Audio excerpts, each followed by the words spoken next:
Hello and welcome to Prem's classes. ನಾನು ನಿಮ್ಮ Prem.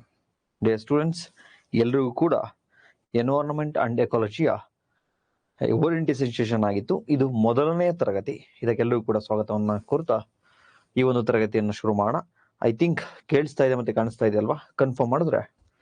Ayyappa sir, good evening. ಕೇಳಿಸ್ತಾ ಇದೆಯಾ ಎಲ್ರಿಗೂ?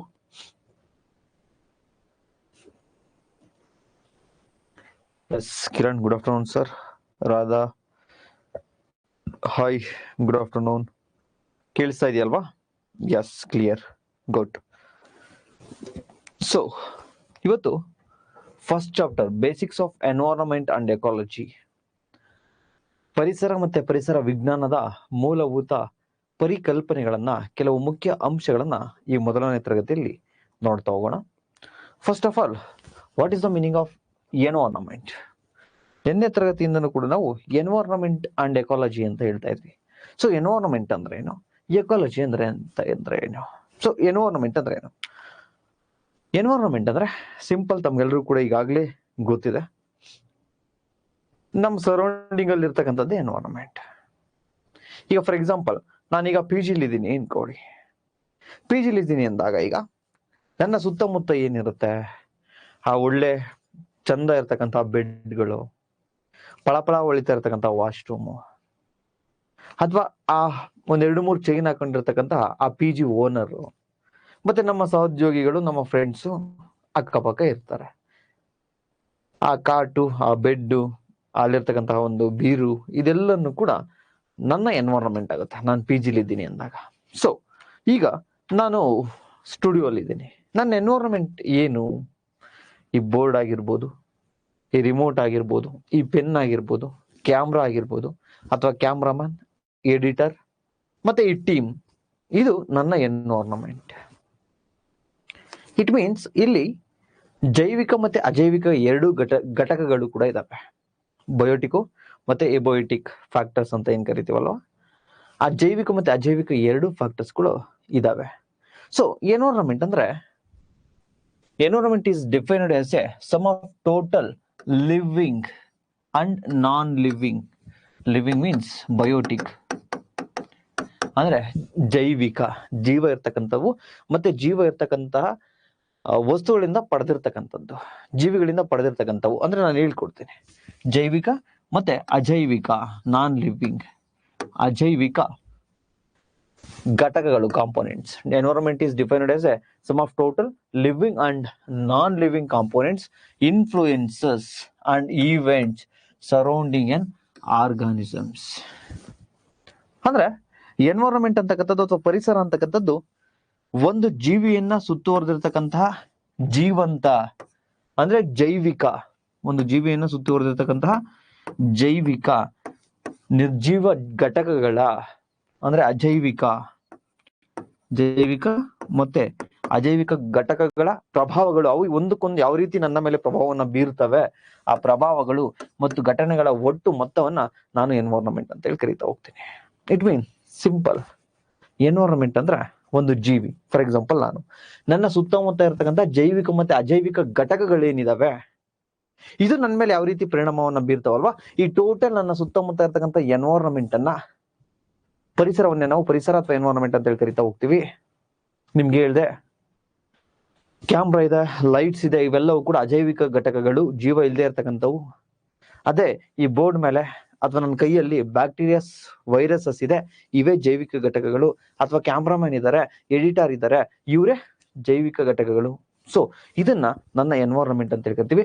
ಜೈವಿಕ ಮತ್ತೆ ಅಜೈವಿಕ ಘಟಕಗಳಿಂದ ಕೂಡಿರ್ತಕ್ಕಂಥ ನಮ್ಮ ಸುತ್ತಮುತ್ತಲಿನ ವಾತಾವರಣವನ್ನೇ ನಾವು ಪರಿಸರ ಎಂದು ಕರೆಯುತ್ತೇವೆ.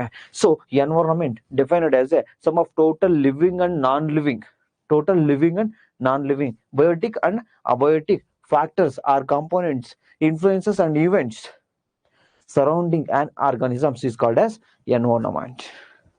So I hope environment ಅಂದ್ರೆ ಏನು ಅಂತೇಳಿ ತಮ್ಗೆ ಅರ್ಥ ಆಗಿದೆ ಅನ್ಕೋತೀನಿ. ಸೊ ಈ ಎನ್ವೈರನ್ಮೆಂಟ್ ಅಲ್ಲಿ ಈ ಜೈವಿಕ ಮತ್ತೆ ಅಜೈವಿಕ ಘಟಕಗಳಿದ್ವು ಅಂತ ಹೇಳಿದೆ ನಾನು. ಬಯೋಟಿಕ್ ಮತ್ತೆ ಎಬೋಯೋಟಿಕ್ ಫ್ಯಾಕ್ಟರ್ಸ್ ಇದ್ವು ಅಂತ ಹೇಳಿದೆ. ಸೊ ಬಯೋಟಿಕ್ ನಿಮಗೆ ಗೊತ್ತಿದೆ, ಜೈವಿಕ ಅಂದ್ರೆ ಜೀವ ಇರ್ತಕ್ಕಂಥವು, ಮನುಷ್ಯ, ಪ್ರಾಣಿಗಳು, ಪಕ್ಷಿಗಳು ಎಲ್ಲವೂ ಜೈವಿಕ. ಬಟ್ ಇಷ್ಟೇನಾ ಸರ್ ಜೈವಿಕ ಅಂದ್ರೆ? ಇನ್ನೊಂದು ಸ್ವಲ್ಪ ಆಳಕ್ಕೆ ಹೋಗಿ ನೋಡಿದಾಗ ಈ ಬಯೋಟಿಕ್ ಅಥವಾ ಜೈವಿಕ ಘಟಕಗಳು ಅಂತ ಬಂದ್ರೆ ನಾಟ್ ಓನ್ಲಿ ಲಿವಿಂಗ್ ಆರ್ಗಾನಿಸಮ್ಸ್, ಕೇವಲ ಜೀವ ಇರ್ತಕ್ಕಂಥವು ಮಾತ್ರ ಅಲ್ಲ, ಜೀವ ಇರ್ತಕ್ಕಂಥವ್ರಿಂದ ಪಡೆದ ಇರ್ತಕ್ಕಂಥ ಕೆಲವು ವಸ್ತುಗಳನ್ನು ಕೂಡ ನಾವು ಜೈವಿಕ ಘಟಕಗಳು ಅಥವಾ ಬಯೋಟಿಕ್ ಫ್ಯಾಕ್ಟರ್ಸ್ ಅಂತ ಹೇಳಿ ಕರಿತಾ ಹೋಗ್ತೀವಿ. ಫಾರ್ ಎಕ್ಸಾಂಪಲ್,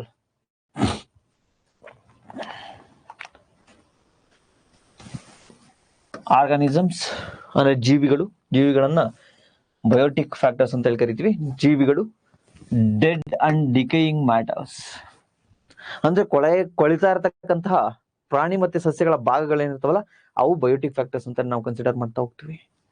ಅಂಡ್ ಬೋನ್ಸ್, ಮೂಳೆಗಳೇನಾದ್ರೂ ಇದ್ರೆ, ಇಲ್ಲ ಸರ್ ಸುತ್ತೋಗಿದೆ ಅದಕ್ಕೇನು ಜೀವ ಇಲ್ಲ, ನೋ, ಆ ಬೋನ್ಸ್ ಅನ್ನು ಕೂಡ ನಾವು ಬಯೋಟಿಕ್ ಫ್ಯಾಕ್ಟರ್ಸ್ ಅಂತ ಹೇಳಿ ಕನ್ಸಿಡರ್ ಮಾಡ್ತಾ ಹೋಗ್ತೀವಿ. ನೆಕ್ಸ್ಟ್ ಫಾಸಿಲ್ಸ್, ಪಳೆಯುಳಿಕೆಗಳು, ಇವನ್ನು ಕೂಡ ನಾವು ಜೈವಿಕ ಘಟಕಗಳು ಅಂತೇಳಿ ಕನ್ಸಿಡರ್ ಮಾಡ್ತಾ ಹೋಗ್ತೀವಿ. ಸೊ ಜೈವಿಕ ಘಟಕಗಳು ಅಂದ್ರೆ ಕೇವಲ ಜೀವ ಇರ್ತಕ್ಕಂಥವು ಮಾತ್ರ ಅಲ್ಲ, ಜೀವಂತ ಜೀವಿಗಳಿಂದ ಪಡೆದಿರ್ತಕ್ಕಂತಹ ಕೊಳೆತಾ ಇರ್ತಕ್ಕಂಥ ವಸ್ತುಗಳು, ಅಂದ್ರೆ ಯಾವ್ದಾದ್ರು ಒಂದು ಡೆಡ್ ಬಾಡಿ ಅಥವಾ ಸಸ್ಯದ ಒಂದು ಪಾರ್ಟ್, ಇದನ್ನು ಕೂಡ ಮೂಳೆಗಳು, ಪಳೆಯುಳಿಕೆಗಳು, ಫಾಸಿಲ್ಸ್, ಇವೆಲ್ಲವನ್ನು ಕೂಡ ನಾವು ಜೈವಿಕ ಘಟಕಗಳು ಅಂತ ಹೇಳಿ ಕರಿತಾ ಹೋಗ್ತೇವೆ. ಸೊ ತಮಗೆ ಗೊತ್ತಿದೆ ಬಯೋಟಿಕ್ ಫ್ಯಾಕ್ಟರ್ಸ್ ಅಂದ್ರೆ ಪ್ಲಾಂಟ್ಸ್, ಸಸ್ಯಗಳು, ಗಿಡ ಮರಗಳು, ಪ್ರೋಟೋಸೋವಾ, ಅನಿಮಲ್ಸು, ಬ್ಯಾಕ್ಟೀರಿಯಾ, ಫಂಗೈ, ಇವೆಲ್ಲ ಹೇಳ್ಕೊಡ್ತೀನಿ. ಇವೆಲ್ಲವನ್ನು ಕೂಡ ನಾವು ಜೈವಿಕ ಘಟಕಗಳು ಅಥವಾ ಬಯೋಟಿಕ್ ಫ್ಯಾಕ್ಟರ್ಸ್ ಅಂತ ಹೇಳಿ ಕರಿತೀವಿ. ಅಬಯೋಟಿಕ್ ಅಂದ್ರೆ ಜೀವ ಇಲ್ಲದೆ ಇರ್ತಕ್ಕಂಥದ್ದು. ಇಲ್ಲಿ ಕ್ಯಾಮ್ರಾ, ಡೆಸ್ಟರ್ ಮತ್ತೆ ಪೆನ್, ಇಲ್ಲಿರ್ತಕ್ಕಂಥ ಎಲ್ಲವೂ ಕೂಡ ಒಂದಷ್ಟು ಅಜೈವಿಕ ಘಟಕಗಳು, ಅಬಯೋಟಿಕ್ ಫ್ಯಾಕ್ಟರ್ಸ್. ಅದೇ ರೀತಿ ಇಲ್ಲಿ ಎ ಸಿ ಇದೆ, ಟೆಂಪ್ರೇಚರ್ ಕಡಿಮೆ ಆಗ್ತಾ ಇದೆ, ಆ ಟೆಂಪ್ರೇಚರು, ಆ ಸಾಯಿಲು, ಏರು, ಸಲೈನಿಟಿ, ಮತ್ತೆ ವಾಟರು, ಲೈಟು, ನೀರು, ನೀವೇನ್ ಕಾಣ್ತೀವಲ್ಲ ಬೆಟ್ಟ ಗುಡ್ಡ, ಇವೆಲ್ಲವೂ ಕೂಡ ಅಜೈವಿಕ ಘಟಕಗಳು. ಸೊ ಬಯೋಟಿಕ್ ಕಾಂಪೋನೆಂಟ್ಸ್ ಅಲ್ಲಿ ಈ ಒಂದು ಜೀವ ಇರ್ತಕ್ಕಂಥ ವಸ್ತುಗಳ ಜೊತೆಗೆ ಇಲ್ಲಿರ್ತಕ್ಕಂತಹ ಬೋನ್ಸು, ಫಾಸಿಲ್ಸ್ ಕೂಡ ಇನ್ಕ್ಲೂಡ್ ಆಗ್ತವೆ ಅಂತೇಳಿ ತಾವು ಈಗ ತಿಳ್ಕೊಂಡ್ರೆ. ನೆಕ್ಸ್ಟ್ ಎಬಯೋಟಿಕ್ ಕಾಂಪೋನೆಂಟ್ಸ್ ಅಥವಾ ಅಜೈವಿಕ ಘಟಕಗಳು. ತಮಗೀಗ ಆಲ್ರೆಡಿ ಗೊತ್ತಿದೆ, ಈ ವೆದರ್ ಏನಿದೆ, ಈ ಹ್ಯೂಮಸ್ ಅಂದ್ರೆ ಏನು ಆ ಸತ್ತಿರ್ತಕ್ಕಂತಹ ಕೊಳಿತಾ ಇರ್ತಕ್ಕಂತಹ ಮಾನವನ ಅಥವಾ ಸಸ್ಯಗಳ ದೇಹ ಏನು ನೀಟಾಗಿ ಗೊಬ್ಬರ ಆಗಿ ರೆಡಿ ಆಗಿರುತ್ತಲ್ಲ ಅದು ಹ್ಯೂಮಸ್, ಅದು ಅಜೈವಿಕ ಘಟಕ. ಸತ್ತಿರ್ತಕ್ಕಂಥ ದೇಹ ಜೈವಿಕ ಘಟಕ, ಬಯೋಟಿಕ್ ಫ್ಯಾಕ್ಟರ್ಸ್, ಬಟ್ ಅದರಿಂದ ಗೊಬ್ಬರ ಆಗಿ ರೆಡಿ ಆಗುತ್ತಲ್ಲ ಅದು ಅಜೈವಿಕ ಘಟಕ. ನಥಿಂಗ್ ಬಟ್ ಸಿಂಪಲ್ ಆಗಿ ಹೇಳ್ಬೇಕಂದ್ರೆ ಜೀವ ಇರೋದು ಜೈವಿಕ ಘಟಕ, ಜೀವ ಇಲ್ದೇ ಇರ್ತಕ್ಕಂಥದ್ದು ಅಜೈವಿಕ. ಬಟ್ ತಮಗೆ ಗೊತ್ತಿರ್ಲಿ, ಕೇವಲ ಜೀವ ಇರ್ತಕ್ಕಂಥದ್ದು ಮಾತ್ರ ಅಲ್ಲ, ಆ ಡೆಡ್ ಬಾಡಿನೂ ಕೂಡ ಬಯೋಟಿಕ್ ಫ್ಯಾಕ್ಟರ್ಸ್ ಆಗುತ್ತೆ. ಸೊ ನೆಕ್ಸ್ಟ್ ಮತ್ತೆ ಸಾಯಿಲ್, ಮಣ್ಣು. ಹಾಗಾದ್ರೆ ಮಣ್ಣು ಜೈವಿಕ ಘಟಕನ ಅಥವಾ ಅಜೈವಿಕ ಘಟಕನ ಸರ್ ಅಂತ ಅಂದಾಗ, ಆ ಮಣ್ಣು ಏನಿದೆ, ಸಾಯಿಲ್ ಏನಿದೆಯಲ್ವಾ, ಇದು ಜೈವಿಕ ಘಟಕನೂ ಹೌದು, ಬಯೋಟಿಕ್ ಕೂಡ ಹೌದು, ಎಬಯೋಟಿಕ್ ಕೂಡ ಹೌದು. ಹೆಂಗೆ ಸರ್? ಮಣ್ಣಲ್ಲಿ ಡೆಡ್ ಬಾಡೀಸ್ ಏನಿರುತ್ತೆ, ಡೆಡ್ ಡಿಕೈಯಿಂಗ್ ಫ್ಯಾಕ್ಟರ್ಸ್ ಏನಿರುತ್ತೆ, ಸತ್ತಿರ್ತಕ್ಕಂಥ ಕೊಳಿತಾ ಇರ್ತಕ್ಕಂಥ ಪದಾರ್ಥಗಳು, ಅದು ಬಯೋಟಿಕ್ ಆಗುತ್ತೆ ಮಣ್ಣಲ್ಲಿ. ಅದೇ ಆಲ್ರೆಡಿ ಹ್ಯೂಮಸ್ ಆಗಿ ಹೋಗಿರುತ್ತಲ್ವಾ, ಆಲ್ರೆಡಿ ಗೊಬ್ಬರ ಆಗಿ ರೆಡಿ ಆಗಿರುತ್ತಲ್ವ, ಮಣ್ಣಲ್ಲಿ ಬೆರ್ತಿರುತ್ತಲ್ವಾ, ಅಥವಾ ಖನಿಜಗಳು ಬೆರ್ತಿರ್ತಾವಲ್ಲ, ಅವೆಲ್ಲವೂ ಕೂಡ ಎಬಯೋಟಿಕ್. ಸೊ ಮಣ್ಣು ಬಯೋಟಿಕ್ ಕಾಂಪೋನೆಂಟ್ಸ್ ಇರುತ್ತೆ, ಎಬಯೋಟಿಕ್ ಕಾಂಪೋನೆಂಟ್ಸ್ ಅಲ್ಲೂ ಕೂಡ ಇರುತ್ತೆ. So totally long story short, environment ಅಂದ್ರೆ ನಮ್ಮ ಸುತ್ತಮುತ್ತ ಇರತಕ್ಕಂಥ ವಾತಾವರಣವನ್ನ ನಾವು ಎನ್ವೈರನ್ಮೆಂಟ್ ಅಂತ ಹೇಳಿ ಕರಿತಾ ಹೋಗ್ತೀವಿ. ಅದರಲ್ಲಿ ಬಯೋಟಿಕ್ ಕಾಂಪೋನೆಂಟ್ಸ್ ಅಂಡ್ ಎಬಯೋಟಿಕ್ ಕಾಂಪೋನೆಂಟ್ಸ್ ಅನ್ನ ನಾವು ನೋಡ್ತಾ ಹೋಗ್ತೀವಿ. ಜೈವಿಕ ಘಟಕಗಳು, ಅಜೈವಿಕ ಘಟಕಗಳನ್ನ ನೋಡ್ತಾ ಹೋಗ್ತೀವಿ. ಜೈವಿಕ ಘಟಕಗಳು ಅಥವಾ ಬಯೋಟಿಕ್ ಫ್ಯಾಕ್ಟರ್ಸ್ ಅಂದ್ರೆ ಜೀವ ಇರ್ತಕ್ಕಂಥದ್ದು, ಬಟ್ ನಾಟ್ ಓನ್ಲಿ ಜೀವ ಇರ್ತಕ್ಕಂಥದ್ದು, ಸತ್ತಿರ್ತಕ್ಕಂಥದ್ದನ್ನು ಕೂಡ ನಾವು ಜೈವಿಕ ಘಟಕಗಳು ಅಂತ ಕರಿತಾ ಹೋಗ್ತೀವಿ. ಎಬಯೋಟಿಕ್ ಫ್ಯಾಕ್ಟರ್ಸ್ ಅಲ್ಲಿ ನಾಟ್ ಓನ್ಲಿ ಅಜೈವಿಕ ನಾನ್ ಲಿವಿಂಗ್ ಥಿಂಗ್ಸ್ ಮಾತ್ರ ಅಲ್ಲ, ಜೀವ ಇಲ್ಲದೆ ಇರ್ತಕ್ಕಂಥವು ಮಾತ್ರ ಅಲ್ಲ, ಆ ಗೊಬ್ಬರ, ಆ ಹ್ಯೂಮಸ್, ಅದನ್ನು ಕೂಡ ನಾವು ಅಜೈವಿಕ ಘಟಕಗಳು ಅಂತ ಹೇಳಿ ಕರಿತಾ ಹೋಗ್ತೀವಿ. ಸೊ ಸಾಯಿಲ್ ಅಂತ ತೆಗೆದುಕೊಂಡಾಗ ಅದರಲ್ಲಿ ಜೈವಿಕ ಕಾಂಪೋನೆಂಟ್ಸ್ ಇರುತ್ತೆ, ಅಜೈವಿಕ ಕಾಂಪೋನೆಂಟ್ಸ್ ಕೂಡ ಇರುತ್ತೆ, ಬಯೋಟಿಕ್ ಫ್ಯಾಕ್ಟರ್ಸ್ ಇರುತ್ತೆ, ಎಬಯೋಟಿಕ್ ಫ್ಯಾಕ್ಟರ್ಸ್ ಕೂಡ ಇರ್ತಾ ಹೋಗುತ್ತೆ. ಸೊ ಈಗ ಎನ್ವೈರನ್ಮೆಂಟ್ ಅಂದ್ರೆ ಕ್ಲಿಯರ್, ಎನ್ವೈರನ್ಮೆಂಟ್ ಅಂದ್ರೆ ಏನು, ಪರಿಸರ ಅಂದ್ರೆ ಏನು ಅಂತ ಕ್ಲಿಯರ್ ಆದ್ರೆ ನೆಕ್ಸ್ಟ್ ಪರಿಸರ ವಿಜ್ಞಾನ ಅಂದ್ರೆ ಏನು ಅಂತ ಹೇಳಿ ನೋಡ್ತಾ ಹೋಗೋಣ. ಸೊ ಎನ್ವೈರನ್ಮೆಂಟ್ ಕ್ಲಿಯರ್ ಎಲ್ರಿಗೂ?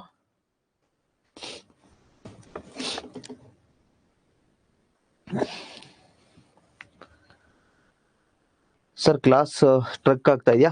ನಿಮ್ದು ನೆಟ್ವರ್ಕ್ ಪ್ರಾಬ್ಲಮ್ ಇರುತ್ತೆ ನೋಡಿ ಭುವನ ಮ್ಯಾಮ್.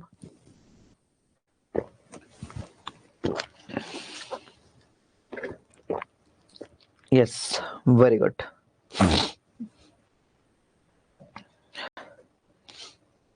PGS ಏನೇ ಬಯೋಟಿಕ್ ಕಂಪೋನೆಂಟ್ಸ್ ಅಂದ್ರೆ ಯಾವ್ದಾದ್ರು, ನೀವು, ನಾವು, ಅಲ್ಲಿರ್ತಕ್ಕಂಥ ಬ್ಯಾಕ್ಟೀರಿಯಾ, ಫಂಗಸ್, ಎನಿಥಿಂಗ್, ಹಸು, ಪ್ರಾಣಿ, ಪಕ್ಷಿ, anything. Yes, concept clear, very good. Bharathi, Radha, Sanganagouda, Aryan, yes very good. Darshan, Bhuvana, Shruti, very good.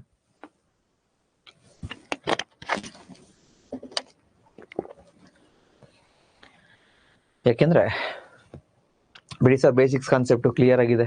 No, environment ಅಂದ್ರೆ ಈ ಕ್ಲಿಯರ್ ಆಗಿರುತ್ತೆ. ನಾನು ಎಕಾಲಜಿ ಹೇಳ್ಕೊಟ್ಟಾಗ ಡೌಟ್ ಬರುತ್ತೆ. ನೆಕ್ಸ್ಟ್ ಎಕಾಲಜಿ ಎನ್ವೈರನ್ಮೆಂಟ್ ಎರಡು ಕ್ಲಿಯರ್ ಆಗಿರುತ್ತೆ. ಈ ಎಕೋ ಸಿಸ್ಟಮ್ ಹೇಳ್ಕೊಡ್ತೀನಿ, ಅವಾಗಿನ್ನ ಡೌಟ್ ಬರುತ್ತೆ. ಪರಿಸರ ಅಂದ್ರೆ ಎನ್ವೈರನ್ಮೆಂಟ್, ಪರಿಸರ ವಿಜ್ಞಾನ ಅಂದ್ರೆ ಎಕಾಲಜಿ, ಪರಿಸರ ವಿಜ್ಞಾನ ಮತ್ತೆ ಪರಿಸರ ವ್ಯವಸ್ಥೆ ಅಂತ ಬರುತ್ತೆ ಎಕೋ ಸಿಸ್ಟಮ್, ಆಗ ಡೌಟ್ ಬರುತ್ತೆ. ಸೊ ಒಂದೊಂದೇ ಕ್ಲಿಯರ್ ಮಾಡ್ಕೊಂಡು ಬರೋಣ. Okay, next ecology. ಏನ್ ಸರ್ ಎಕಾಲಜಿ? ಸಿಂಪಲ್. ಎಕಾಲಜಿ ಅಂದ್ರೆ ecology is defined as scientific study of relationship of the living organisms with each other and with their environment. ಪರಿಸರ ವಿಜ್ಞಾನ ಅಂತಕ್ಕಂಥದ್ದು ಜೀವಿಗಳ ಪರಸ್ಪರ ಮತ್ತೆ ಅವುಗಳ ಪರಸ್ಪರದೊಳಗಿನ ಸಂಬಂಧದ ವೈಜ್ಞಾನಿಕ ಅಧ್ಯಯನವನ್ನ ನಾವು ಪರಿಸರ ವಿಜ್ಞಾನ ಎಂದು ಕರೀತೇವೆ. ಸಿಂಪಲ್. ನಾನು ಉಸಿರಾಡಲಿಕ್ಕೆ ಗಾಳಿಯನ್ನ ಅವಲಂಬಿಸಿದ್ದೀನಿ. ನಾನು ಜೈವಿಕ ಘಟಕ, ಬಯೋಟಿಕ್ ಫ್ಯಾಕ್ಟರ್. ಗಾಳಿ ಅಜೈವಿಕ ಘಟಕ. ಇಟ್ ಮೀನ್ಸ್ ನಾನು ಜೈವಿಕ ಘಟಕ, ಬಯೋಟಿಕ್ ಫ್ಯಾಕ್ಟರ್ಸ್, ಎಬಯೋಟಿಕ್ ಫ್ಯಾಕ್ಟರ್ಸ್, ಗಾಳಿ ಜೊತೆಗಿನ ಒಂದು ಸಂಬಂಧ ಏನಿದೆ. ನಾನು ಊಟಕ್ಕೋಸ್ಕರ ಸಸ್ಯಾಹಾರವನ್ನ, ಪ್ಯೂರ್ ವೆಜಿಟೇರಿಯನ್ ಅನ್ಕೊಳ್ಳಿ, ಸಸ್ಯಾಹಾರವನ್ನ ಮಾತ್ರ ಅವಲಂಬಿಸಿದ್ದೀನಿ. ಸೊ ನನ್ನ ಅದರ ನಡುವಿನ ಅನುವರ್ತನೆ, ಇಂಟರಾಕ್ಷನ್. ಮತ್ತೆ ನಾನ್ ಪ್ರೇಮ್, ನಮ್ ಸ್ಟೂಡೆಂಟ್ಸ್ ಇದ್ದೀರಾ ನೀವು, ನಿಮ್ಮ ಜೊತೆ ನಾನು ಯಾವ ರೀತಿ ಸಂಬಂಧವನ್ನ ಹೊಂದಿದ್ದೀನಿ. ಸೊ ಇಟ್ ಮೀನ್ಸ್ ಜೀವಿಗಳ ನಡುವೆ ಮತ್ತೆ ಜೀವಿಗಳು ಈ ಭೌತಿಕ ಪ್ರಪಂಚದ ನಡುವೆ, ಫಿಸಿಕಲ್ ವರ್ಲ್ಡ್ ಏನಿದೆಯಲ್ಲ, ಅಬಯೋಟಿಕ್ ಫ್ಯಾಕ್ಟರ್ಸ್, ಅದರ ನಡುವೆ ಯಾವ ರೀತಿ ಸಂಬಂಧವನ್ನ ಇಟ್ಕೊಂಡಿದ್ದಾನೆ, ಯಾವ ರೀತಿ ಅನುವರ್ತನೆಯನ್ನ ಮಾಡ್ತಾನೆ, ಯಾವ ರೀತಿ ಇಂಟರಾಕ್ಷನ್ ಅನ್ನ ಮಾಡ್ತಾನೆ, ಇದನ್ನ ಕುರಿತು ವೈಜ್ಞಾನಿಕವಾಗಿ ಅಧ್ಯಯನ ಮಾಡಿದ್ರೆ ಅದನ್ನ ಎಕಾಲಜಿ ಅಂತ ಹೇಳಿ ಕರಿತೀವಿ. ಸೊ ಸಿಂಪಲ್ ರೀ, ಎನ್ವೈರನ್ಮೆಂಟ್ ಏನಿದೆಯಲ್ವಾ, ಇದನ್ನ ಸ್ಟಡಿ ಮಾಡಿದ್ರೆ ಎಕಾಲಜಿ.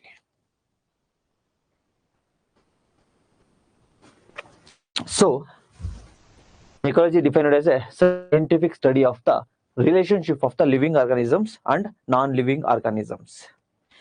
ಜೈವಿಕ ಮತ್ತೆ ಅಜೈವಿಕ ಘಟಕಗಳ ನಡುವಿನ ಅನುವರ್ತನೆಯನ್ನ, ಸಂಬಂಧವನ್ನ ಕುರಿತು ವೈಜ್ಞಾನಿಕವಾಗಿ ಅಧ್ಯಯನ ಮಾಡಿದ್ರೆ ಅದನ್ನ ಅಜೈವಿಕ ಘಟಕ, ಅದನ್ನ ಎಕಾಲಜಿ ಅಥವಾ ಪರಿಸರ ವಿಜ್ಞಾನ ಅಂತ ಹೇಳಿ ಕರಿತಾ ಹೋಗ್ತೀವಿ.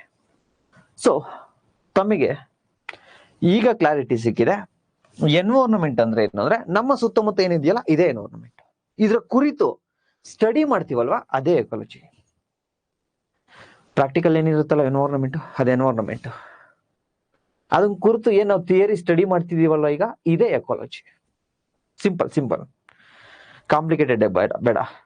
ಎನ್ವೈರನ್ಮೆಂಟ್ ಅಂತಕ್ಕಂಥದ್ದು, ಪರಿಸರ ಅಂತಕ್ಕಂಥದ್ದು ಎನ್ವಿರ್ನೋರ್ ಅಂತಕ್ಕಂತಹ ಪದದಿಂದ ಬಂದಿದೆ.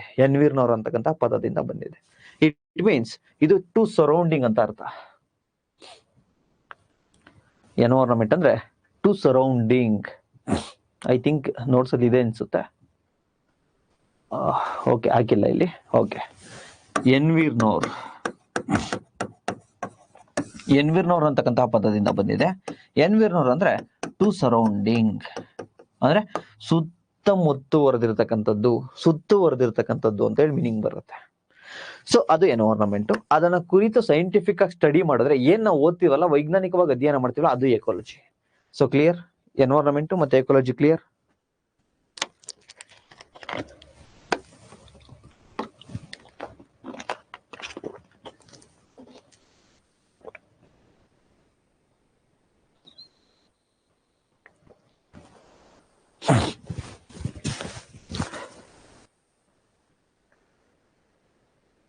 ನೋಡ್ರಿ ಸಿಂಪಲ್ ರೀ, ಇನ್ನೊಂದು ಎಕ್ಸಾಂಪಲ್ ಕೊಡ್ತೀನಿ. RCB ನಿನ್ನೆ ಮ್ಯಾಚ್ ವಿನ್ ಆಯ್ತು, CSK ನಿನ್ನೆ ಮ್ಯಾಚ್ ವಿನ್ ಆಗಲಿಲ್ಲ. Last time Mumbai Indians last season ಅಲ್ಲಿ ನೀಟಾಗಿ ಆಡ್ಲಿಲ್ಲ. ಮುಂಬೈ ಇಂಡಿಯನ್ಸ್ ಯಾಕೆ ನೀಟಾಗಿ ಆಡ್ಲಿಲ್ಲ ಅಂದ್ರೆ, ಮುಂಬೈ ಇಂಡಿಯನ್ಸ್ ನಲ್ಲಿ ಡ್ರೆಸ್ಸಿಂಗ್ ರೂಮ್ ಎನ್ವೈರನ್ಮೆಂಟ್ ಸರಿ ಇರಲಿಲ್ಲ. ಏನ್ ಸರ್ ಆಗಿತ್ತು Mumbai Indians dressing room environment? Rohit Sharma captain ಇದ್ರು, ಹಾರ್ದಿಕ್ ಪಾಂಡ್ಯ ಕ್ಯಾಪ್ಟನ್ಶಿಪ್ ಅನ್ನ ಕೊಟ್ಟಿದ್ರು. ಆಗ ರೋಹಿತ್ ಶರ್ಮದ್ದೇ ಒಂದು ಬಣ, ಇವ್ರದೇ ಒಂದು ಬಣ. ಸೊ ಅಲ್ಲಿರ್ತಕ್ಕಂಥ ಡ್ರೆಸ್ಸಿಂಗ್ ರೂಮ್ ಎನ್ವೈರನ್ಮೆಂಟ್ ಸರಿ ಇರಲಿಲ್ಲ. ಸೊ ಅಲ್ಲಿರ್ತಕ್ಕಂಥ ಡ್ರೆಸ್ಸಿಂಗ್ ರೂಮ್ ಏನಿರುತ್ತೆ, ಅಲ್ಲಿರ್ತಕ್ಕಂಥ ಸಹ ಆಟಗಾರರು, ಕೋಚು, ಬ್ಯಾಟು, ಬಾಲು, ಕ್ಯಾಮ್ರಾ, ಅದೆಲ್ಲವೂ ಕೂಡ ಅದು ಎನ್ವೈರನ್ಮೆಂಟ್. ಇವ್ರ ನಡುವೆ ಸಂಬಂಧ ಸರಿ ಆಯ್ತೋ ಸರಿ ಇಲ್ವೋ, ನಾನು ಅದನ್ನ ಸೈಂಟಿಫಿಕ್ ಆಗಿ ಸ್ಟಡಿ ಮಾಡ್ತಾ ಇದ್ರೆ ಅದು ಎಕಾಲಜಿ. ಥಿಯರಿ ಸ್ಟಡಿ ಮಾಡೋದು ಎಕಾಲಜಿ, ಪರಿಸರ ವಿಜ್ಞಾನ ಅಂತ ಹೇಳಿ ಕರಿತೀವಿ. ಅದೇ ಪರಿಸರ ಅಥವಾ ಎನ್ವೈರನ್ಮೆಂಟ್ ಅಂದ್ರೆ ಅಲ್ಲಿರ್ತಕ್ಕಂಥದ್ದು, ಸುತ್ತುವರೆದಿರ್ತಕ್ಕಂಥದ್ದು. ಎಸ್, ವೆರಿ ಗುಡ್, ಎಲ್ಲರೂ ಕ್ಲಿಯರ್ ಅಂತ ಹೇಳ್ತಿದ್ರ. ನೆಕ್ಸ್ಟ್ ಕಾನ್ಸೆಪ್ಟ್ಗೆ ಮೂವ್ ಆಗೋಣ.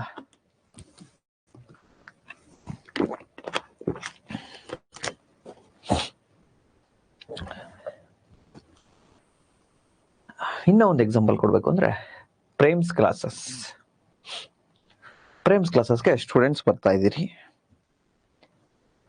ಪ್ರೇಮ್ಸ್ ಕ್ಲಾಸಸ್ನ ಎನ್ವೈರನ್ಮೆಂಟ್ ಅನ್ನ ನೋಡಿದ್ರೆ, ಇಲ್ಲಿ ವಿದ್ಯಾರ್ಥಿಗಳು ಕೂತಿರ್ತಾರೆ, ಬುಕ್ಸ್ ಇರ್ತವೆ, ಪೆನ್ ಇರುತ್ತೆ, ಟೇಬಲ್ ಇರುತ್ತೆ, ಡಸ್ಟರ್ ಇರುತ್ತೆ, ಇದೆಲ್ಲವೂ ಕೂಡ ಮ್ಯಾಗಝಿನ್ಸ್ ಇರುತ್ತೆ, ಬುಕ್ಸ್ ಇರುತ್ತೆ, ಇವೆಲ್ಲವೂ ಕೂಡ ಪ್ರೇಮ್ಸ್ ಕ್ಲಾಸಸ್ ಎನ್ವೈರನ್ಮೆಂಟ್. ಇದರಲ್ಲಿ ಬೋತ್ ಬಯೋಟಿಕ್ ಫ್ಯಾಕ್ಟರ್ಸ್, ಎಬೋಯೋಟಿಕ್ ಫ್ಯಾಕ್ಟರ್ಸ್, ಜೈವಿಕ ಮತ್ತೆ ಅಜೈವಿಕ ಘಟಕಗಳೆರಡೂ ಇರ್ತವೆ. ಪ್ರೇಮ್ ಕೂತಿರ್ತಾನೆ, ಸ್ಟೂಡೆಂಟ್ಸ್ ಕೂತಿರ್ತಾರೆ, ಇವರೆಲ್ಲರೂ ಜೈವಿಕ ಘಟಕ. ಬುಕ್ಸು, ಕ್ಯಾಮ್ರಾ, ಈ ಡೆಸ್ಕು, ಇವೆಲ್ಲವೂ ಕೂಡ ಅಜೈವಿಕ ಘಟಕ, ಎಬೋಯೋಟಿಕ್ ಫ್ಯಾಕ್ಟರ್ಸ್. ಸೊ ಎನ್ವೈರನ್ಮೆಂಟ್ ಅಂದ್ರೆ ಕ್ಲಿಯರ್, ಪ್ರೇಮ್ಸ್ ಕ್ಲಾಸಸ್ ನ ಸುತ್ತಮುತ್ತ ಇರತಕ್ಕಂಥದ್ದು ಎನ್ವೈರನ್ಮೆಂಟ್, ಅದನ್ನ ಪರಿಸರ ಅಂತ ಹೇಳಿ ಕರೆದ್ವಿ. ಎಕಾಲಜಿ ಅಂದ್ರೆ ಆ ವಿದ್ಯಾರ್ಥಿಗಳು ಮತ್ತೆ ಪ್ರೇಮ್ಸ್ ಕ್ಲಾಸಸ್ ನ ನಡುವಿನ ಸಂಬಂಧ ಏನಿದೆ ಅದನ್ನ ವೈಜ್ಞಾನಿಕವಾಗಿ ಅಧ್ಯಯನ ಮಾಡಿದ್ರೆ ಅದನ್ನ ಎಕಾಲಜಿ ಅಥವಾ ಪರಿಸರ ವಿಜ್ಞಾನ. Yes, now next topic ecosystem. Ecosystem ಇದು ಒಂದ್ಸತಿ UPSC ಪ್ರಿಲಿಮ್ಸ್ ಅಲ್ಲಿ ಕೇಳಿದ್ದಾರೆ ಕ್ವಶನ್ ಅನ್ನ, ಎಕೋಸಿಸ್ಟಮ್ ಅಂದ್ರೆ ಏನು ಅಂತ. ಸೊ ಎಕೋಸಿಸ್ಟಮ್ ಅಂದ್ರೆ ಹಾಗಾದ್ರೆ ಏನ್ ಸರ್? ಕನ್ನಡದಲ್ಲಿ ಈ ಎಕೋಸಿಸ್ಟಮ್ ಅನ್ನ ಪರಿಸರ ವ್ಯವಸ್ಥೆ ಅಂತ ಹೇಳಿ ಕರಿತೀವಿ. ಇಷ್ಟೊತ್ತು ನಾವು ಪರಿಸರ ಅಂದ್ರೆ ಏನು, ಪರಿಸರ ವಿಜ್ಞಾನ ಅಂದ್ರೆ ಏನು ಅಂತ ನೋಡಿದ್ವಿ, ಎನ್ವೈರನ್ಮೆಂಟ್, ಎಕಾಲಜಿ ನೋಡಿದ್ವಿ. ಇದ್ಯಾವ್ದಿದೆ ಎಕೋಸಿಸ್ಟಮ್, ಪರಿಸರ ವ್ಯವಸ್ಥೆ ಅಂತಿದ್ದು. ಹಂಗಂದ್ರೆ ಏನು?